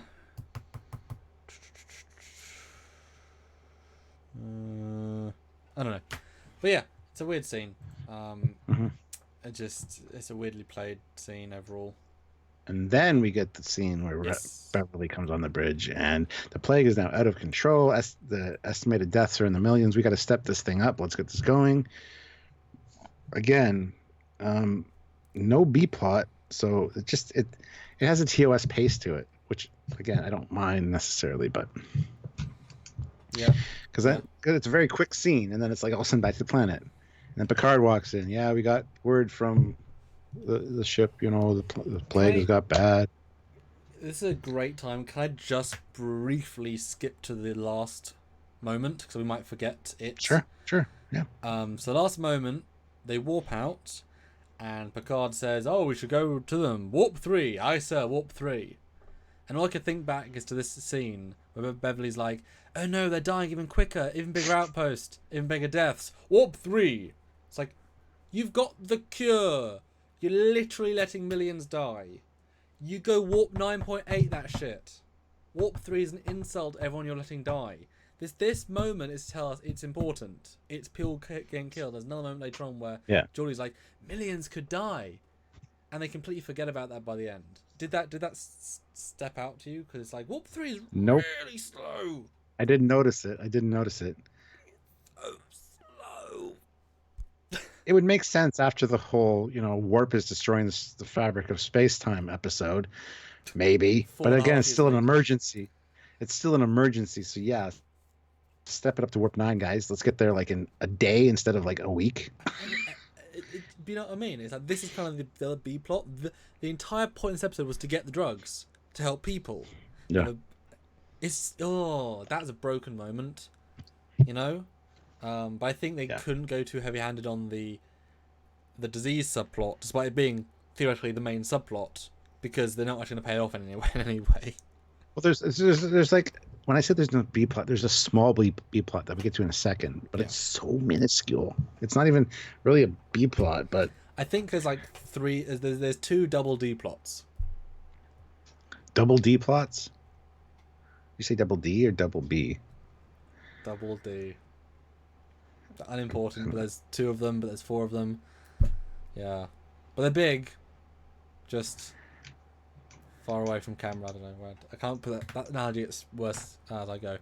So then we get Tasha and Troy. Don't remember what they're talking about, to be honest, in this moment. Neither do I. Didn't make notes for this part, except for needs and feelings for some reason. He's a man of great importance and wealth. Oh, yes. But then that leads into the next scene where Picard is snooping around, being a creeper. I do think Picard is good in this episode.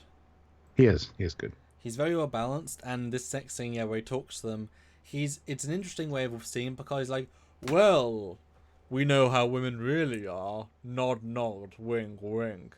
But he plays it so well that, like, to the point this arrogant man, who's a leader, is like, oh yes, Picard, I see where you're going. But it's a nice scene, but he also doesn't take it too far. It's a really nicely balanced. Well, I think they could have taken it one step further. I don't know. Yeah, I just love Lizzie Smith's comment in the chat. You would have thought Beverly would have been like, "Can we not go faster?" Yep. Yeah, seriously, it's a really weird end. Like, and thank you for reminding me. That stood out to me like an absolute mofo. But also, about 5 times I actively said out loud, instinctively, "Why don't they just beam her out?" But then, because then they couldn't get the cure. Because they couldn't get the cure. They have to play ball, even though it's a situation where you shouldn't play ball. And Picard has to actively go against everything he believes in terms of progressive steps, because the needs of the many outweigh the pissing off this race for their bad treatment. Because yes, millions will die right now. So there is they should have the tension doesn't feel quite right to make that apparent. It feels so not relaxed but lax in their dealing with it. Like, they should have cut back to you know how often in TNG you have a character on the view screen talking to them saying, we're under attack, 2 hours into the bombardment, we're all losing power, just to keep reminding the audience. It would have been great to have like a point of view character on that outpost saying, yeah, it spread, we've got 8 hours, and make it a proper mixed A plot to try and give that tension, because then you get why we can't F this up. This is a bad situation, but we will make it worse if we can just beam her out. It's that easy. Right now. Just like he says in the moment, we can blow them up if we want to. But they don't quite balance the risk reward, because it is blatant, but it's not tonally there. What do you think? One tonally there enough? I agree with you. Yay. Super chat of Area 51 puts in $2. Helm, minimum warp. Engage when you feel like it. What? You know what? We got time. Let's do Impulse. We'll have a party on the bridge. We'll get drinks. We've got time to go Impulse. Wesley. Time to Destination Impulse. 12.5 years. Wonderful. Full Impulse. Yeah. Anyway, it's a scene where Picard shows up, hearing Luton and his second in command talking, and there's conversation about, you're a man of great importance and wealth, blah blah blah, and then dipshit speaks up and says, "Not so much wealth." Like, I would have blasted you for that should you have done that to me when I was talking to somebody else. It's like, dude, what are you doing? Shut up. This is where we find out that women are unimportant except for the land they own. And And it's the whole conversation of no matter what happens in this fight, you have nothing to lose. You're going to be good either way, dude. You're getting something either way. Yeah, I thought that was weird, given, again, that's quite a lot of importance, owning all of the land and the money. Yeah. Saying that unimportant isn't the information you're providing. Like, it's written smarter than it's portraying, which is weird. It's really weird.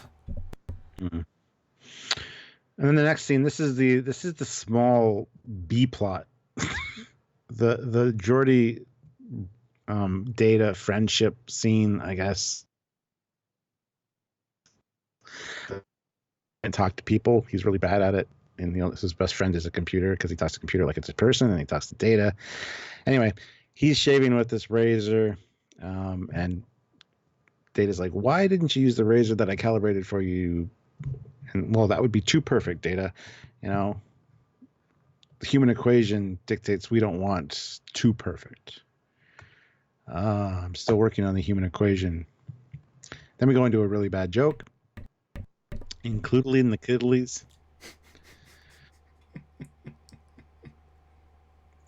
Well, I forget what the joke was exactly, and he says, "I've told you so many 152 jokes, includedly in the kiddlies," and that's where Geordi laughs and says, "Now that's funny," because it was a part of the joke, right? So yeah, this is an interesting scene. What do you think overall? Well, as I was saying, this is like the little B plot. This is the establishing the friendship. Again, character development is very important. And then TNG did it well with their B and C plots.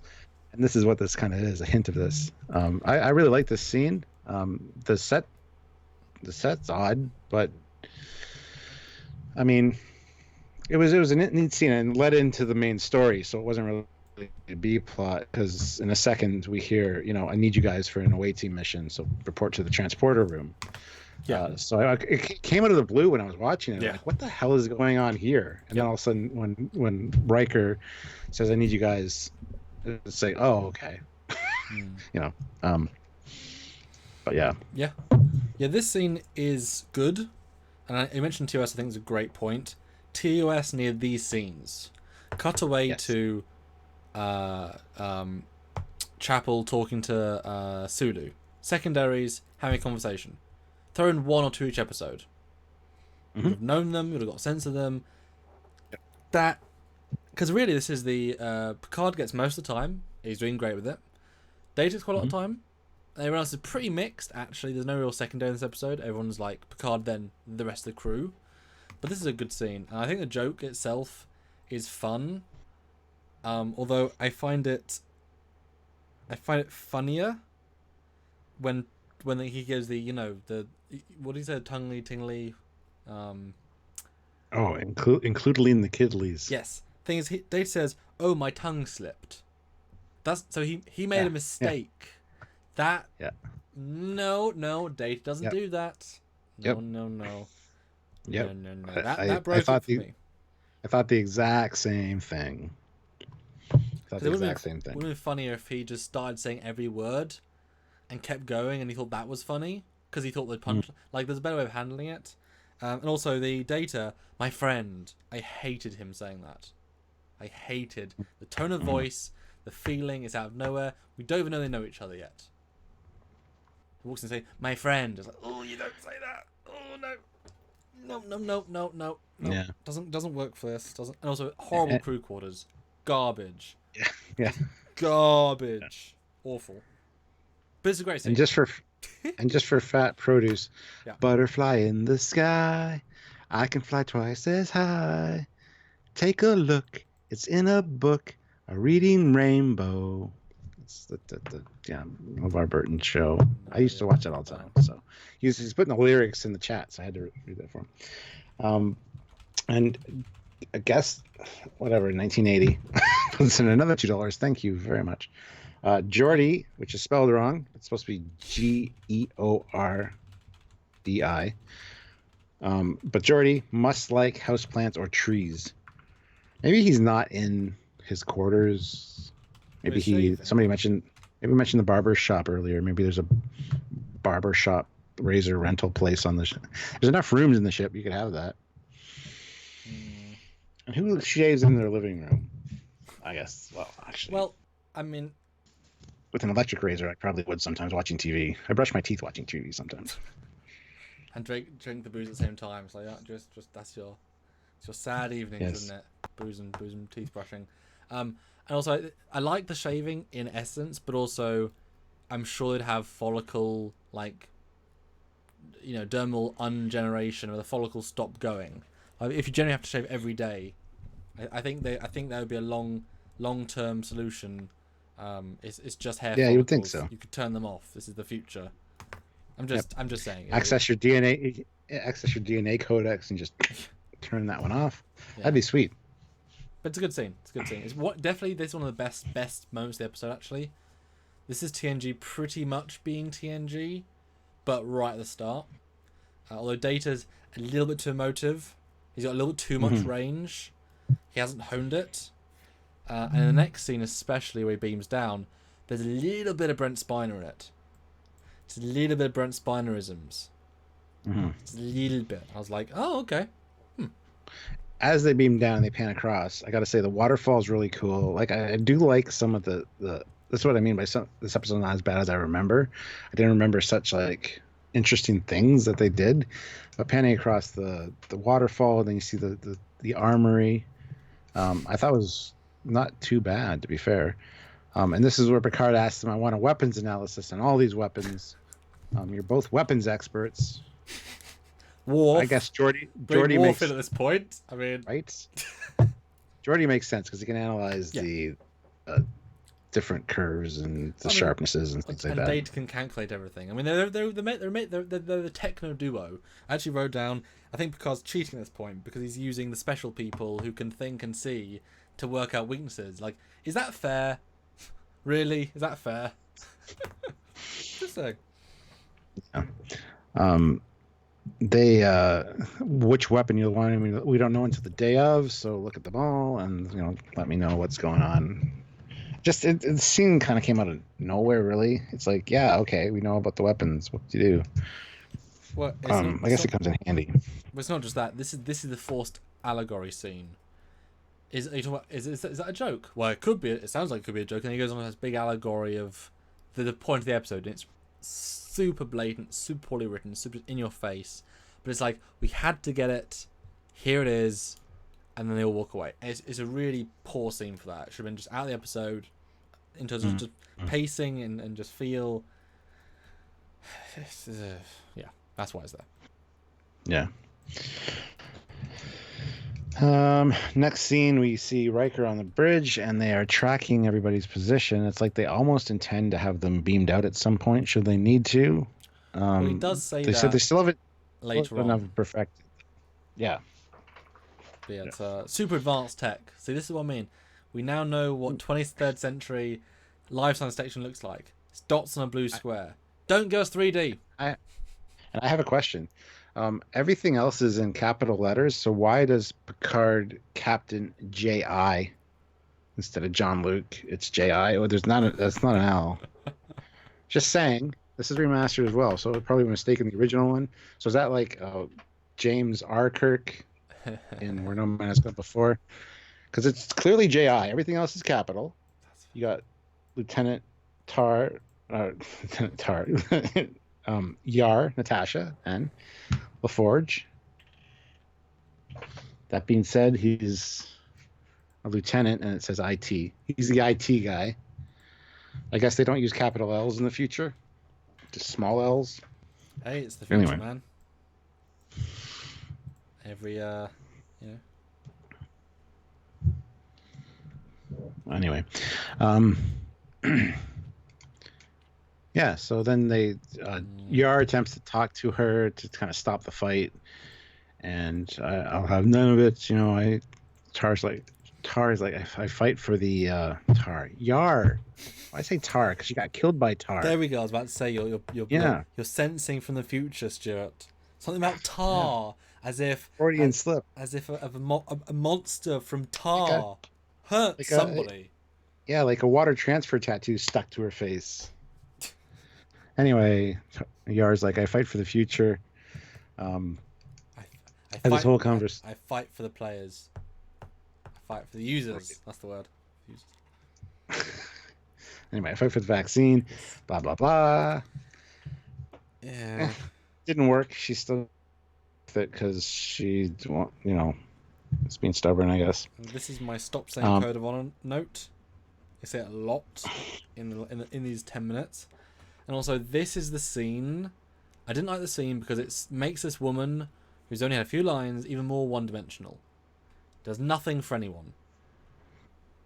It was so redundant. If she had come in and said, I don't fear death. I might be the most prestigious woman on this planet with the most land, the most money, but I will risk it all for the man who's the strongest. Like, tell us in this scene that she's actually like the uber female who owns like half the planet, and she's risking it all because she likes the guy. That would have been a good scene. Sets up her at the end. Mm-hmm. But she's one-dimensional as anything, and it's just a wasted scene for that. Really is. For me, anyway, personally. Mm-hmm. Could have been good, but wasn't. Pixels at Dawn, I have to, do something for him. A British yar is a soaring soul, as free as a mountain bird. His energetic fist should be ready to resist a dictatorial tar person.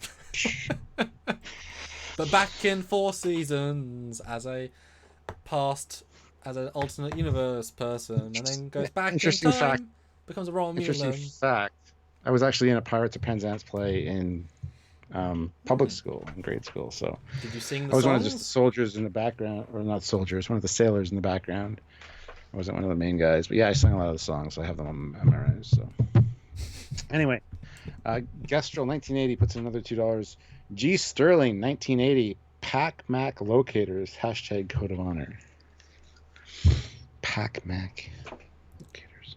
I don't know what he's talking about, but thank you for the drink. Force drink. Computer display, the computer, the locator. Yes. I don't need any more drink, I don't think, but that's okay. You guys can force me, I guess.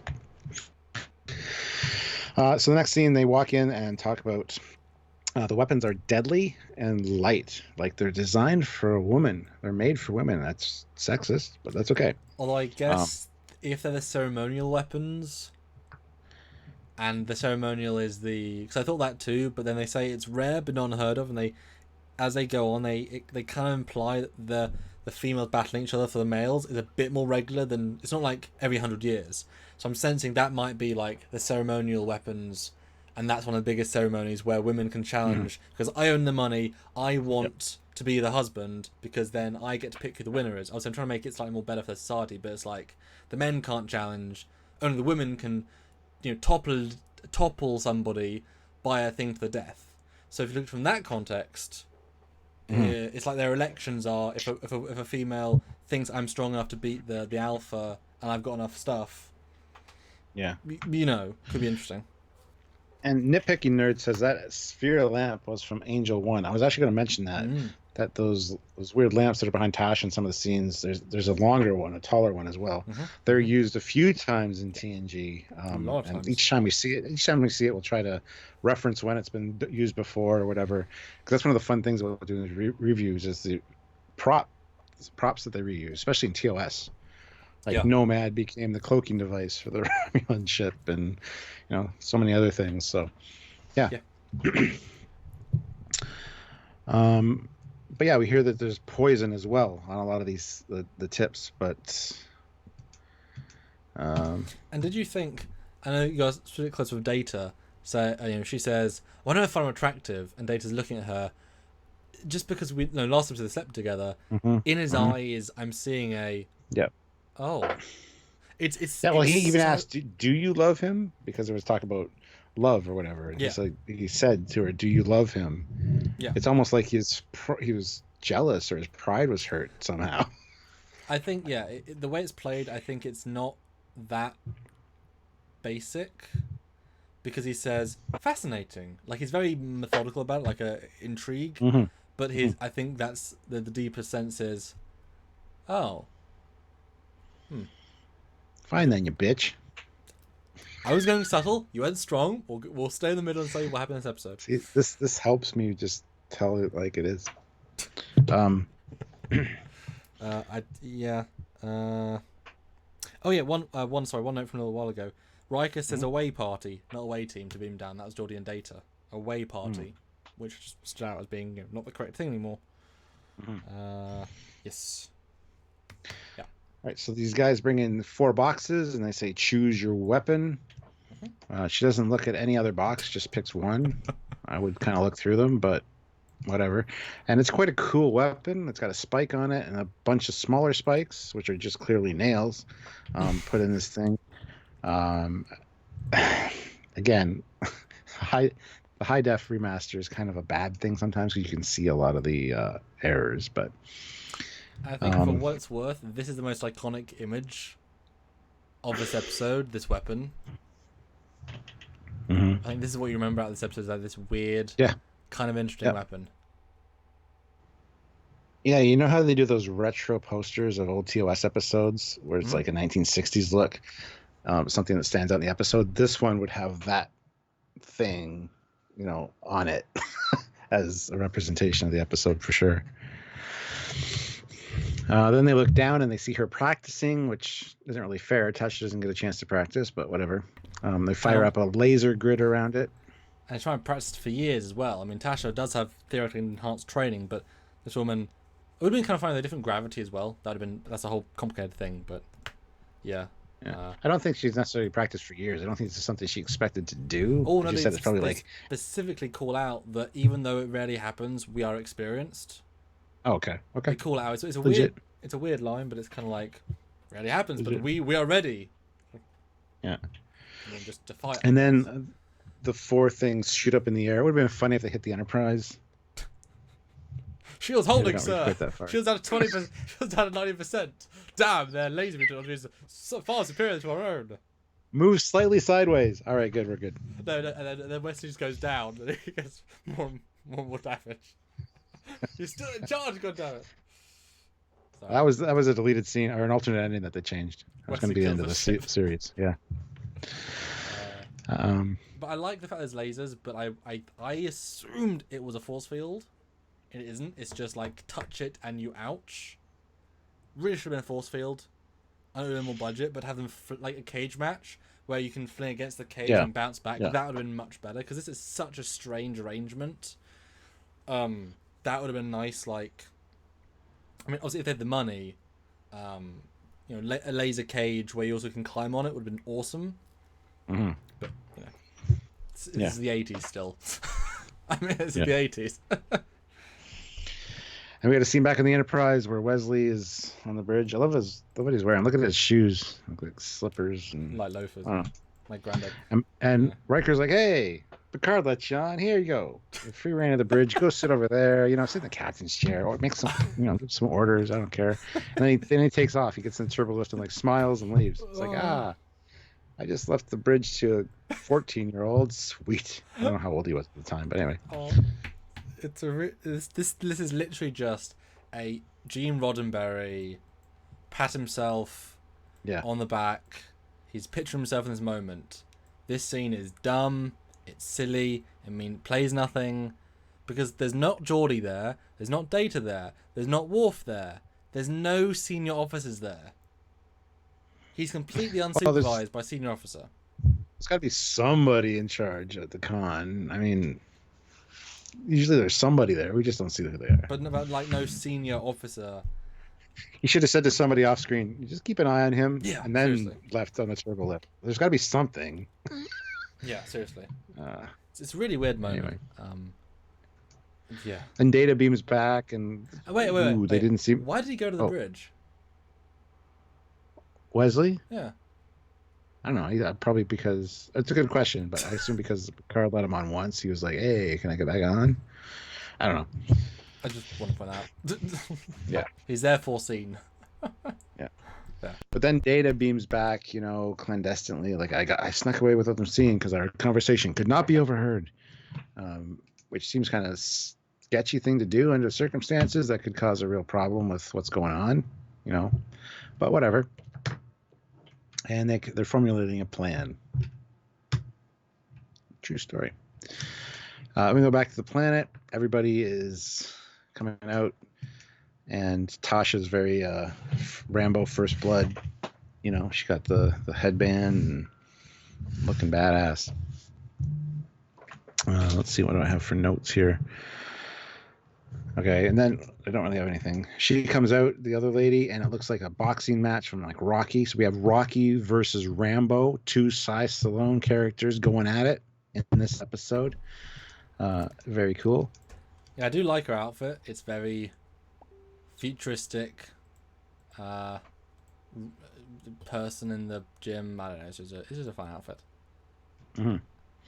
And my pointed out to me, they're both left-hand weapons because then you can grab onto things with your right hand. So you actually lost dexterity. That, you know, it's like I can barely, you know, it's a very poorly designed weapon. It really is. It's very awkward, poorly designed. Weapon. I still want one though. I would think it would be cool to add to my like wall of swords. Just throw this thing out there. Yeah. What's that? That's from Star Trek. Well, long story. So there's this episode called Code of Honor. It's episode 4 of season 1 of TNG, and in it, Anyway, so dude starts the match, and all the notes I have for this are essentially fights look slow and clumsy. It was not well done. It was not well rehearsed, well choreographed. Not a lot of time was put into this. No. It's an awkward set to fight on. Honestly, if you fall backwards, you're gonna like have a, you know, corner of one of these structures in your back. You know, it's just a stupid situation to be. Whatever. And obviously, clearly stunt doubles in some spots here as well. I think it was basically, right, we have one set, it's a big rectangle, you have to find an epic way of fighting to the death in this rectangle. Yeah. Let's build a rectangle and a rectangle. Because, I mean, especially the other actress who's you know, the challenger, she keeps bobbing and weaving so excessively that you're like, she's going to get tired real quickly for no benefit. Completely unnecessary, and then she was like, it's so unelegant. I mean, she's definitely practiced that in her entire life. I mean, they need swords or knives or something elegant and interesting. Can you imagine if they had like little teeny like you know, Riddick, very vicious knives, and like and like, or like one shield, one knife, or even like in that Roman Colosseum episode where like Spock has a mace. Like that whole gladiator fight, the short sword and the shield. Yeah, like that would have been better than this. It's a very clicky fight, doesn't work very well, and it's all in close-ups. Yeah, and it has no tension and Yes. So one of the things flies off and hits a dude in the stomach, and it looks like somebody put like raspberry jam on his stomach. It's a very bad looking. Yeah. I'm sorry, Mr. Michael Westmore, but that's, you probably weren't there that day. We need blood. Somebody's eating their, you know, jam sandwich. Oh, I've got some. And then dude dies. But if you notice the weapon that the guy's holding, it's not the same prop. It's like obviously the stunt prop. Yeah. Stunt prop that's made of rubber because it's all like floppy. Oh, I love that. The spikes aren't spikes. They're just like rubber spiky things. Oh, wonderfully found, Stuart. That's awesome. Yeah. Well, there's another error coming up. There's another mistake coming up, which you're gonna love it. I'm telling you. Oh, actually, one you might notice earlier. They use when in the scene that I don't like Troy in, which is so like standoffish. In the close up, she's doing this, but in the wide she's doing this, and it cuts between the two every single time, and it's really like obvious. That happens a lot in movies that I hate. I notice that kind of stuff where people are having a candlelight dinner. And the candle's this tall, and when they're over one person's shoulder, and then this tall when they're over the other person's shoulder, it's like. But things like candles, I give total credit for because that's such minutia. I mean, that's just, you know. Yeah. Or somebody's wearing a necklace in one scene, next scene they're not, next scene they are again. Yeah. Stupid things. Some more clumsy fighting, stunt doubles. She gets under the bar and then back, and. It's really just not a good fight. Just not very good. It ends with the smaller lady, the native lady, getting killed in a very pathetic stab. Yeah. It's like like it's really bad. It's really bad. Anyway, so Tasha jumps on top of her. They beam out, and Okay, you're going to notice a mistake here in a second. Dr. Crusher runs up, starts injecting the hypo spray, and there's a scene where she reaches over to her shoulder, and Gates McFadden is wearing a watch.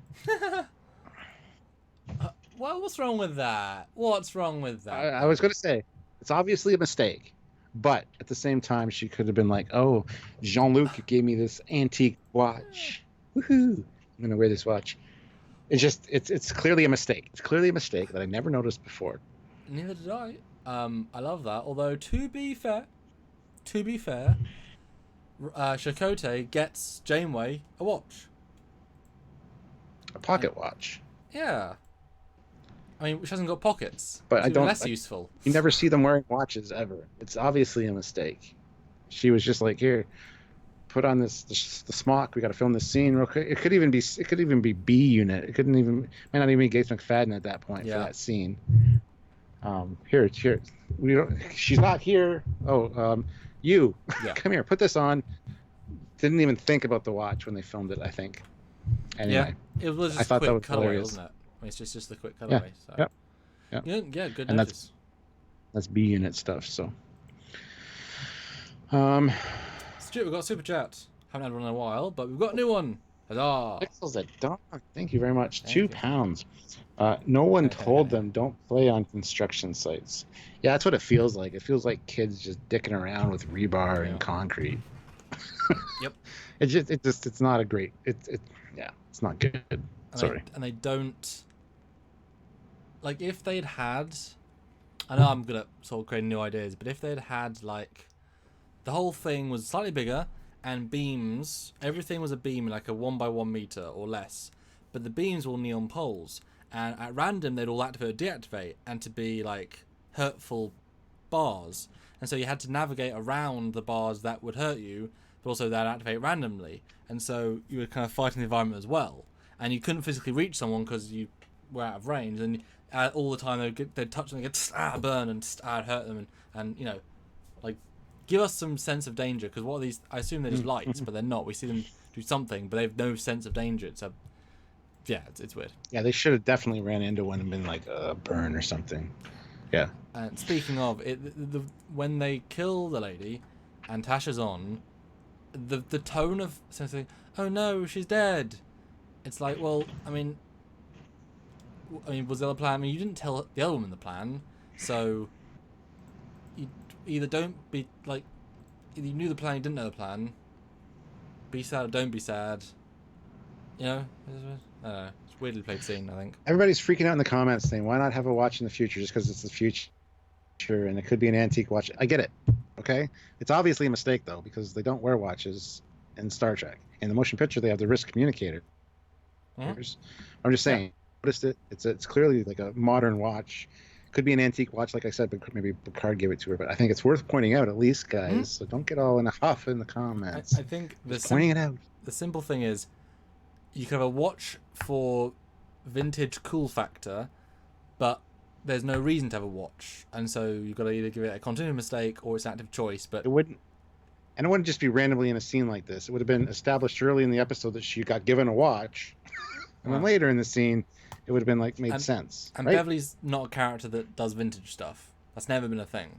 It never will be a thing. So it's obviously just a mistake. No, it's good. It's fun. I mean, I think you're right. I think she might literally just be the nearest woman do this quick thing, and so obviously it didn't have the same level of care as to what she's wearing, because it doesn't matter. It's just you're in a uniform, great, put the thing on. But yes. And so now the leader of the thing says, this is unreasonable, because, like, well, technically you saw everything happen, they died, great, and Yar can choose with you or not, but we held up everything, so give us the stuff. And he's like, okay, fine. And it's a little bit of a quick resolution. Yeah, when they come on the bridge though, after they beam up, Riker says, "You're wanted in the lounge." Instead of the conference room. Not a big deal again. Are people going to Well, again, it'd be called the lounge. It can be called the lounge, but they hadn't established really what it was called by this point. It's only episode 4. Although it doesn't say on the door conference room. Yeah. And Andrew hates it being called anything else. Yes, this is very true. But what do you think about the sort of quick resolution and how the guy handled it. Because why would he possibly think Tasha would come back? It's like, once she's gone, you should be, crying foul and going to war with the Federation in a sense. Why would you, even if she won and there's no obligation for her to stay, the fact that she's not at all here, why would you? What do you think? It was plot convenience. The script that had to be wrapped up. That's why it was the quick resolution is fine. I think these kind of quick resolutions for this kind of thing, like, oh, we faked the death, technically they died, but now they're alive. I think that there's some kind of legal thing there that you could argue, you could contest that. You could say that doesn't really fit the tradition, dude. She's supposed to be dead. Mm-hmm. So I kind of always get a little about those, because you can really turn it on its head. Yeah, she died, but she brought her back to life at the same time. So she wasn't pronounced dead at a certain time. Even if she was brought back. So, well, it's like, if you had a good lawyer, you could fight that. Just saying. And if you were brain dead for 1 second, oh, okay, cool. All your contracts are null and void. So she had a heart attack and died for 1 second. Oh, she's now divorced. Yeah. Wow, that was an easy divorce. Yeah, I got in a car accident. On the way to the hospital, I died. They brought me back to life. I got out of the hospital now and realized that all my shit was given away because they read my last will and testament, even though I was alive in the hospital recovering. But you died. That's what you know what I mean? Like, it just doesn't quite make any sense in that regard. It would be nice if, because they are so bound on own tradition, in that context it makes sense. But yeah, it's too easy a thing. And also it's too easy, the fact they could also just heal the poison. I know they're advanced, but surely he would have thought that as a possibility. Should have been like, hey dude, we'll trade you the vaccine for this antidote to your poison, because it might come in handy. Yeah, that's true. Yep. Bartholomew was saying, I have a watch and everyone thinks I'm weird. Dude, it's 2019. It's what your phone is for. Me, no phone is for communication. See, I have a watch too. I feel naked without a watch. I hardly ever look at the goddamn thing. Mm-hmm. I mean, I do sometimes, but usually it's my phone. I just say, get over the watch. Howrats96 puts in $2. Thank you. Near the end, hashtag code of honor. See, somebody didn't forget. Yes, just to remind all 135 of you watching, if you do super chat any amount with the words code of honor, Stuart has to drink. That is important, just so you know. Hey, you guys. So we're at the end of the episode, and there's the whole switch reversal. I'll take him, and you can be my number 2. You'll be my poo. She even says you'll be my number 2. Anyway, this is going to cause problems. There's going to be somebody getting stabbed in the back while they sleep, and this is very Roman or Egyptian political, storyline here. So anyway. Yeah, and but you wonder how long were the two married? I like Alicia has this little justification of, you didn't fight for me, the other guy did. So maybe it would have been nice to have some subtext or the episode of him fancying her and then having a connection, like the Romeo and Juliet story. It's like, well, we've loved each other since we were kids, but I got to marry this guy because of convenience. Now I'm free if I can marry you. Again, there's more character that we didn't have time to give them. But you know what I hated though, is when she looks at Tasha and says, "Do you want him?" And Tasha for a minute, like a second, hesitates. You can see it in her eye, like, no. Like, she almost said yes. The dude kidnapped you, and rape gangs, remember? Rape gangs. You think she would have PTSD about that shit, and she would not be at all attracted to this guy that kidnapped her and basically wanted to, So that scene really bugged me, where she kind of hesitated for a second, like, no. And do you remember what a reason for not taking him is? Oh, yeah, it would be complicated. It would be... Yeah. What I mean, it's not like you're going to hurt his feelings. Do you really care? That's bullshit. Yeah, it's really bizarre. Honestly, that is the most sexist moment of the episode. Is the total lack of... Like, that actress was sure you read the script and was like, no. That should have been a flat out, absolutely not. Thank you very much. Like, that's the payday line. That's not the acting. That's not the... That's the most sexist moment of the episode. It's weird. You and me both, Bartholomew. See, mine's very much analog. Yes. Anyway, And, I mean, if he was hot, maybe, but he's not even presented like a hot guy. You know, he's even super average looking. that's subjective. I mean, He's super average looking. Like when they hire a pretty boy for a movie or a scene, like they hire a pretty guy. This guy's not a pretty guy, although he decent actor. Like he plays the part well. Like you buy him. The lines aren't good, and the over the top acting isn't good. But like you buy the part. It's it's a weird distinction. Lizzie Smith puts in £1.99 and says, "Us women are complicated." Hashtag code of honor. I mean, you are, but you're not stupid. That being said, people stay with people that abuse them all the time, both male and female. I don't want to get accused of anything. I need a drink. And then they cut back to the bridge, and Wesley is still in the seat. It's been the entire fight, the entire plan, probably several hours. And I've completely forgot this was a scene, because as he goes by, I thought, why is Data up there? That's a weird place. And because like, Data, and it's like, Wesley, what are you doing there?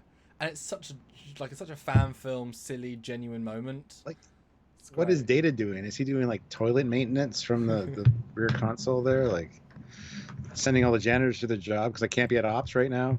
Well, can you imagine though? Right, this is what happened though. He walked up to Wesley. I was like, Mr. Crusher, what are you doing? Oh, Commander Reich put me here. And he's like, oh, very well. And he just walks back to the bridge, just stands still. It's like, I guess I'm not on duty then, I guess. Okay, weird. Sure. Yeah.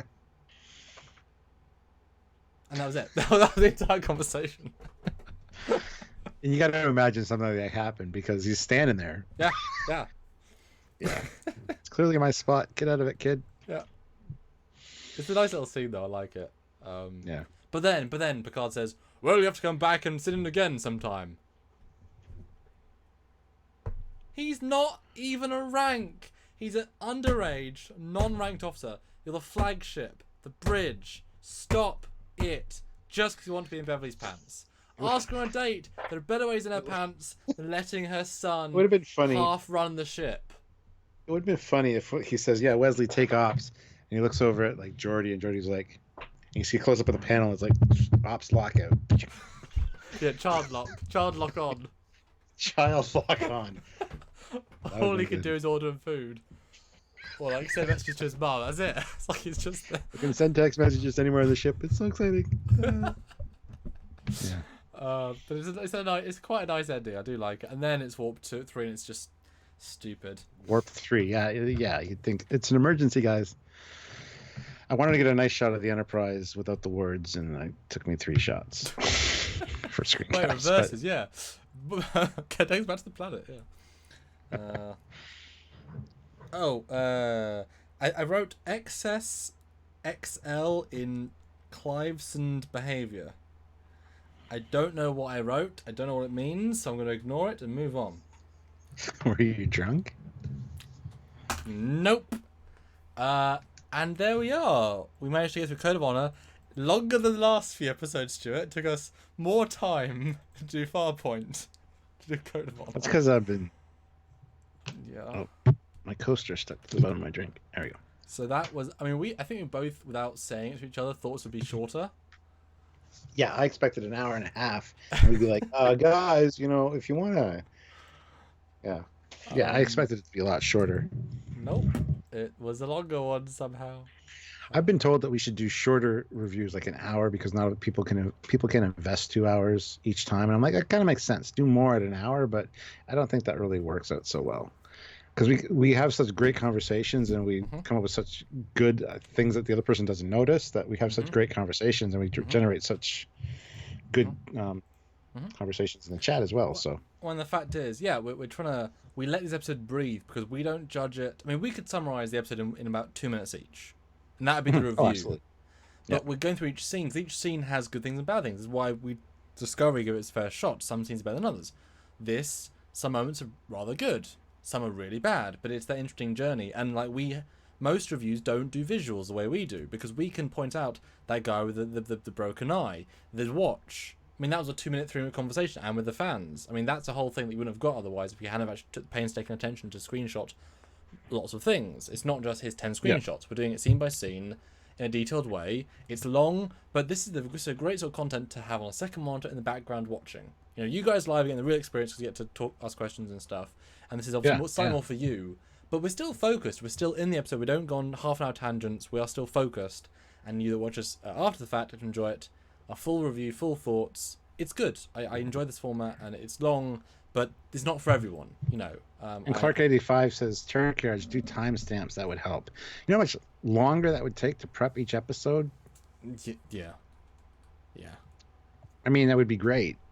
I would love to watch the episode and do the commentary like Mystery Science Theater 3000 or whatever, but we can't do that, unfortunately. So. And you know that once I saw one thing I had to talk about, I would talk for like 2 to 5 minutes, and then it'd be 2 scenes had gone by, and then you'd feel trampled on because you can talk about the next scene. But it's like, well, yeah, because we couldn't stop. That would just be how it would be. Yeah. Area 51 puts in $5. Thank you very much. Do you even exist, Area 51? From last? Well, I guess they just. Yeah. Never mind. Unfortunately, everyone with the plague has died between breaking orbit, preparing to go to war. Oh. Well, no, not everyone. Just like 6 million. You know, it's fine. It's fine. Yeah. It's not everyone. Yeah, that was a weird choice. Warp 3. I never even heard that. I must have tuned out at that point. But it's like Warp 3 for an emergency, really? Which they emphasized a few scenes ago that, it's getting worse. Millions more will die. We need to wrap this up really quick. Oh, hey, Wesley, how's it going? Get out of the spot. You know, hey, what's going on? Oh, we got to go. Yes, Warp 3. Because surely what would have happened is you beam back up, you go to, he turns to Data, says, Data, take us to the place at Warp 9. Yes, sir. Quickly goes to the bridge, locks on the course, goes. And he walks on the bridge. They're at Warp. Boom, done. You know what? Nitpicking Nerd has a very good point. They were next to a planet. Usually they go at impulse until they're out of the solar system. So maybe they're Warp 3 till they're out of the solar system, then they're going to ramp it up to Warp 9 for safety's sake. Warp 3 is still kind of scary in a solar system. I buy that. That's a great explanation for that. Thank you very much, Nitpicking Nerd. But warp is warp. You should go 0 warps until you're far enough away. I get that. But the tone was so chill that you would be like very serious, you know? Yeah. It's like the end of the TOS episode. It's like, we had fun this episode. Yay, let's make fun of Spock. I was just, yeah, exactly. That's certainly the vibe that you, yes. Yeah. Eugene puts in 500 rubles. Thank you very much, Eugene. I've always failed to associate this episode with its name, always mixing it up with Heart of Glory. Yes, it seems like the two should have been swapped. Heart of Glory for this one, and Code of Honor for the Klingon episode. Again, I totally agree with you. But unfortunately, I do associate this episode with that title. Because I hear Code of Honor and I go, oh. Yeah, no, that's why I made the mistake last week when I was like, I quite like that one. So, no, I like the other one more. This one is the one I don't like as much. Yeah. Yeah, so I guess, final wrap-up then. Give us your final thoughts and your final score. Me? Yes. Final thoughts is there's some interesting costuming, some neat set design, some very plain set design as well. But overall, it's not as bad as I remember. When you go back and think about this episode, it's like, it's a shit episode. You don't take into account all the little things that make it kind of good in its own way. The TOS vibe to the music I kind of liked a little bit, but it was too overpowering and too loud. So there are things that are good about it and things that are bad. The majority of it's bad, though. I'm definitely going to give this a 1.5 out of 10. This is one that I could literally never watch again. I don't like Tasha. I don't like anything about this episode, really. I don't need to see it. It doesn't need to be there. So yeah, 1.5 out of 10. I would say it's probably the worst episode of TNG ever, in my opinion. And what's funny is it's not even a Tasha episode, really. Despite her being the focus. Because, you want them all to have a character episode. This actually isn't a Tasha episode. It doesn't... if it was on the planet with her focused on her thoughts, her journey... No. she doesn't really get development, apart from she does think guys that kidnap her might be hot, maybe. There's nothing here for that, even though she's sort of the focus. She's more of a trophy than a person in this episode. And I think that's, yeah. For me, the worst thing in this episode is the script. Because, you know, actors can enhance a bad script. Actors can do nothing with a bad script. Actors can, you know, bring a good script to just new heights. This is not a good script. They're trying quite hard. And it still comes across as utterly mediocre in every way in terms of that side. Picard is good, though. He stands out, again, as being a strong actor. And it does put other actors... I know that Marina Sirtis was relatively new at this point, so that makes sense. He is an absolute thespian. He's been doing this for 30 years already. So he's acting circles around everyone. Although people like Jonathan Frakes is so naturalistic. He does such a good job at the role. Geordi's really good. Again, solid actor. Data, almost there. But again, Picard is very good. Sorry, Stuart. What are you going to say?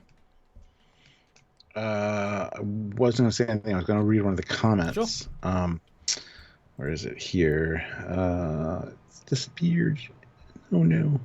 Oh, yeah. Scott and Anastasio says, worse than the flashback one with Riker. LOL. Worse than the clip show with Riker? Yes, actually. Because at least the clip show had elements from good episodes in it. Shades of Grey is the episode you're thinking of, and it's not great, but it's better than this. I'd rather watch that and kind of get a recap of what we just saw in the last season than this, to be honest. I think I'd rather watch this one.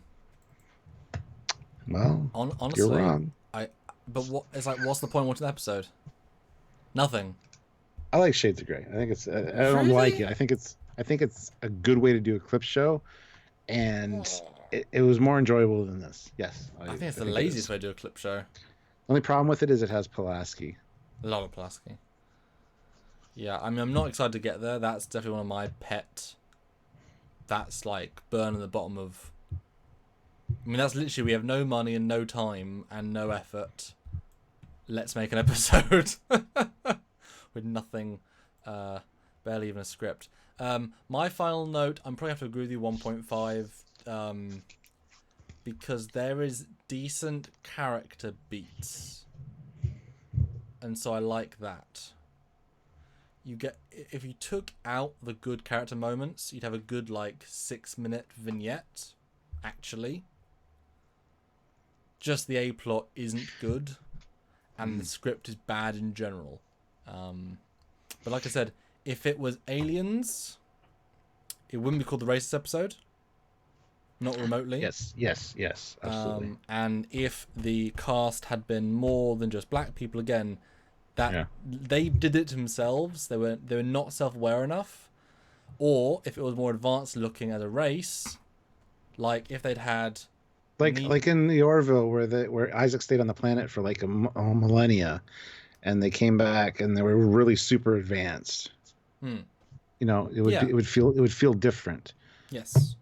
But the storyline would fall apart because they'd be so advanced they wouldn't have these stupid code of honor bullshit. Black Panther has that traditions. stuff too, despite being the most advanced city in the world. Which is one of the worst points of Black Panther. I can't see them kidnapping somebody. Well, no. But you can challenge for leadership of the entire city and blah blah. Oh, that's very true. That is very true. You know. Captain Ron Phillips in the chat says, I'd rather watch this episode than the game. That's the worst episode of TNG. Ooh, yeah. Remind me. Oh, that's the one with with Ashley Judd, where they have that little one. thing. What's wrong with that one? It's not great. It's creepy. It's really creepy. Well, we'll get there when we get there. I'd love to hear your thoughts on it. Oh, I like it. I like that. That was always like I watch it on more than most. I think I also because Ashley Judd, it's a cute little them getting to know each other episode. So she stands out in that episode, and the whole Wesley, her thing is great. Yes, but it's not a good episode. I look forward to watching it again. I think it's pretty good.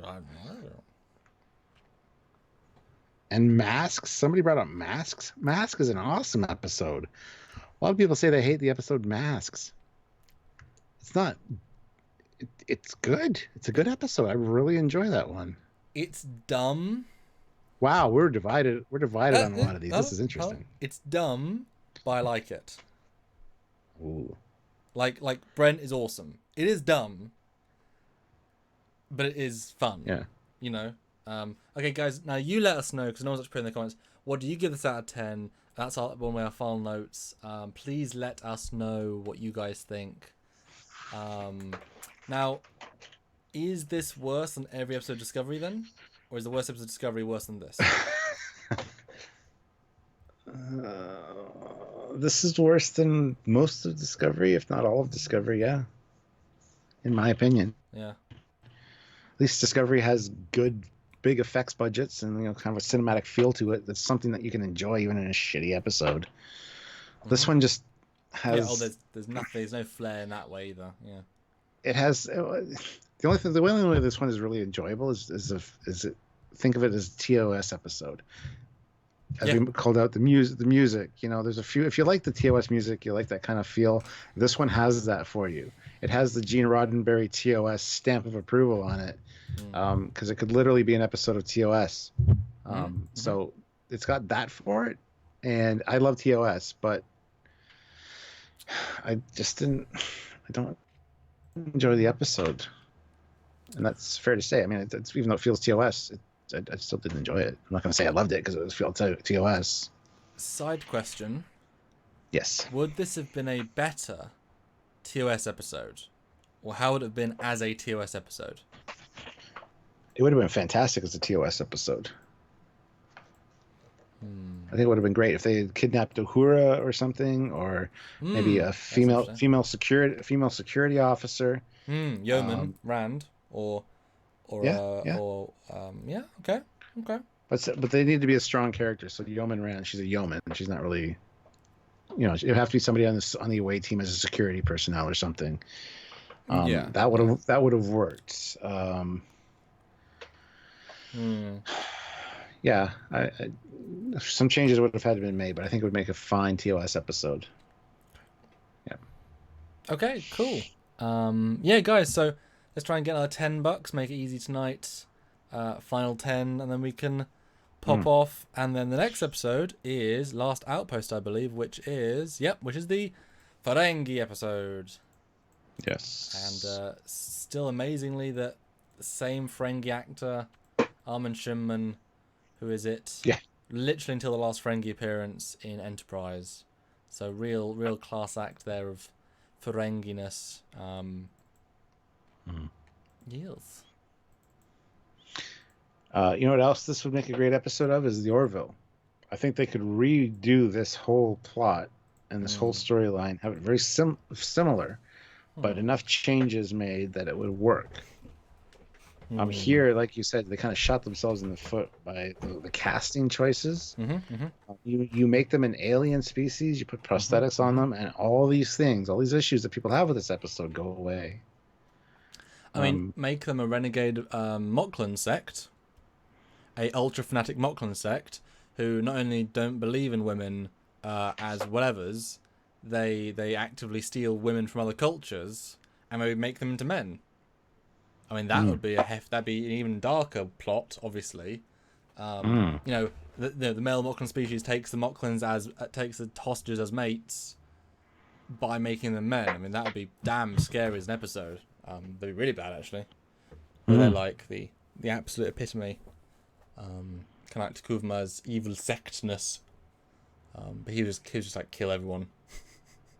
But yeah, so Stuart, you went to your convention, which you'll talk about, I'm sure, in lives, and we'll talk about properly later on. Although there are videos up on the channel now, and I am going to FedCon in literally this week, a couple of days' time. I'm doing a panel on Sunday in Bonn, Germany at FedCon with some great guests going. There's Anson Mount, there's Ethan Peck, there is Shazad Latif, and there is Wilson Cruz. So I'm going to meet 4 Discovery people, 2 for the first time, 2 again. So I'm actually at the event as a actual guest, not like a high-end guest, just panel speaker guest. But I might be able to get to be. I might be if I can get in the green room. I'll definitely say hi to them both. I'm going to be getting some prints with people there, so you can guys look forward to getting those for a future something or other. Anthony Daniels is going, which is exciting, who plays C-3PO. If you guys are Star Wars fans, might be something cool there. And Bruce Boxleitner, Mia Furlong from Babylon 5, Colin Nemec from Stargate SG-1. Unfortunately, Stuart, the last Orville person cancelled, so they had 3, now they have 0, which is interesting. You know, less than a week too, so that's a bit of a coincidence, I feel like. So maybe they're doing some season 3 stuff. Possibly. Yeah. So we need to film something. It's a good time to start filming, even if it's like secondary stuff. And I'll be there on all 4 days, from Friday, Saturday, Sunday to Monday. Opening ceremony to closing ceremony, and we're going to do meetups. I'll do a video probably about the event tomorrow to release it, to announce it, because I've got to do like a proper edited video. Not I have much time before I go, and I'll get my flight on Thursday. Get there on Friday, my birthday, 7th of June, so that's exciting. Get to be on the opening ceremony, get to have a little birthday meal with people, and I'll try and do meetups each day at FedCon if you guys are around. I'll head back and have a mental break from the stress that's led up to it, because I've done quite a lot of stuff leading up to it. And then we can do some status quo stuff, and then something will happen, Stuart. We'll do something, and that'll be great and fantastic. Stay tuned. That'll be even more stress. In a good way. Yes, but you guys will love it. Jill Wright puts in $2, 1.5 out of 10. I reserve the 1 out of 10 for The Last Outpost. Well, you know, you should wait till we've reviewed it, because we might open your eyes to some new things when we review it. You never know. That's what we do here. You never know. But well, what? Lizzie Smith put in 10 deers, and she said $10 right there. That's great, Lizzie. That's great. She wants us to end. I see. No, I should probably get going. It's been an hour and a half, and I gotta make food and stuff. So okay, that's fine. Yeah. It makes sense. Jill is a wonderful supporter of the channel. She keeps helping not only financially but also just being here. And I know she's doing the rewatch for Picard as well. So thank you, everyone. We will see you maybe tomorrow. We haven't discussed it yet, but maybe. And then Stuart do some stuff while I'm away, and then we'll be back to status quo next week, which I'm excited about, because these have been really fun, and we might do a couple of bonus ones, maybe to sort of, you know, these are good topics, and you guys do join in, so it's really fun. Yeah. Okay. So until next time, guys, which keep an eye out for the announcements and the scheduling. We will see you probably tomorrow sometime. Cool. I think. Bye. He's Captain of... I'm Captain Foley. I'm Commander Coggins. Bye, guys. Bye, everybody.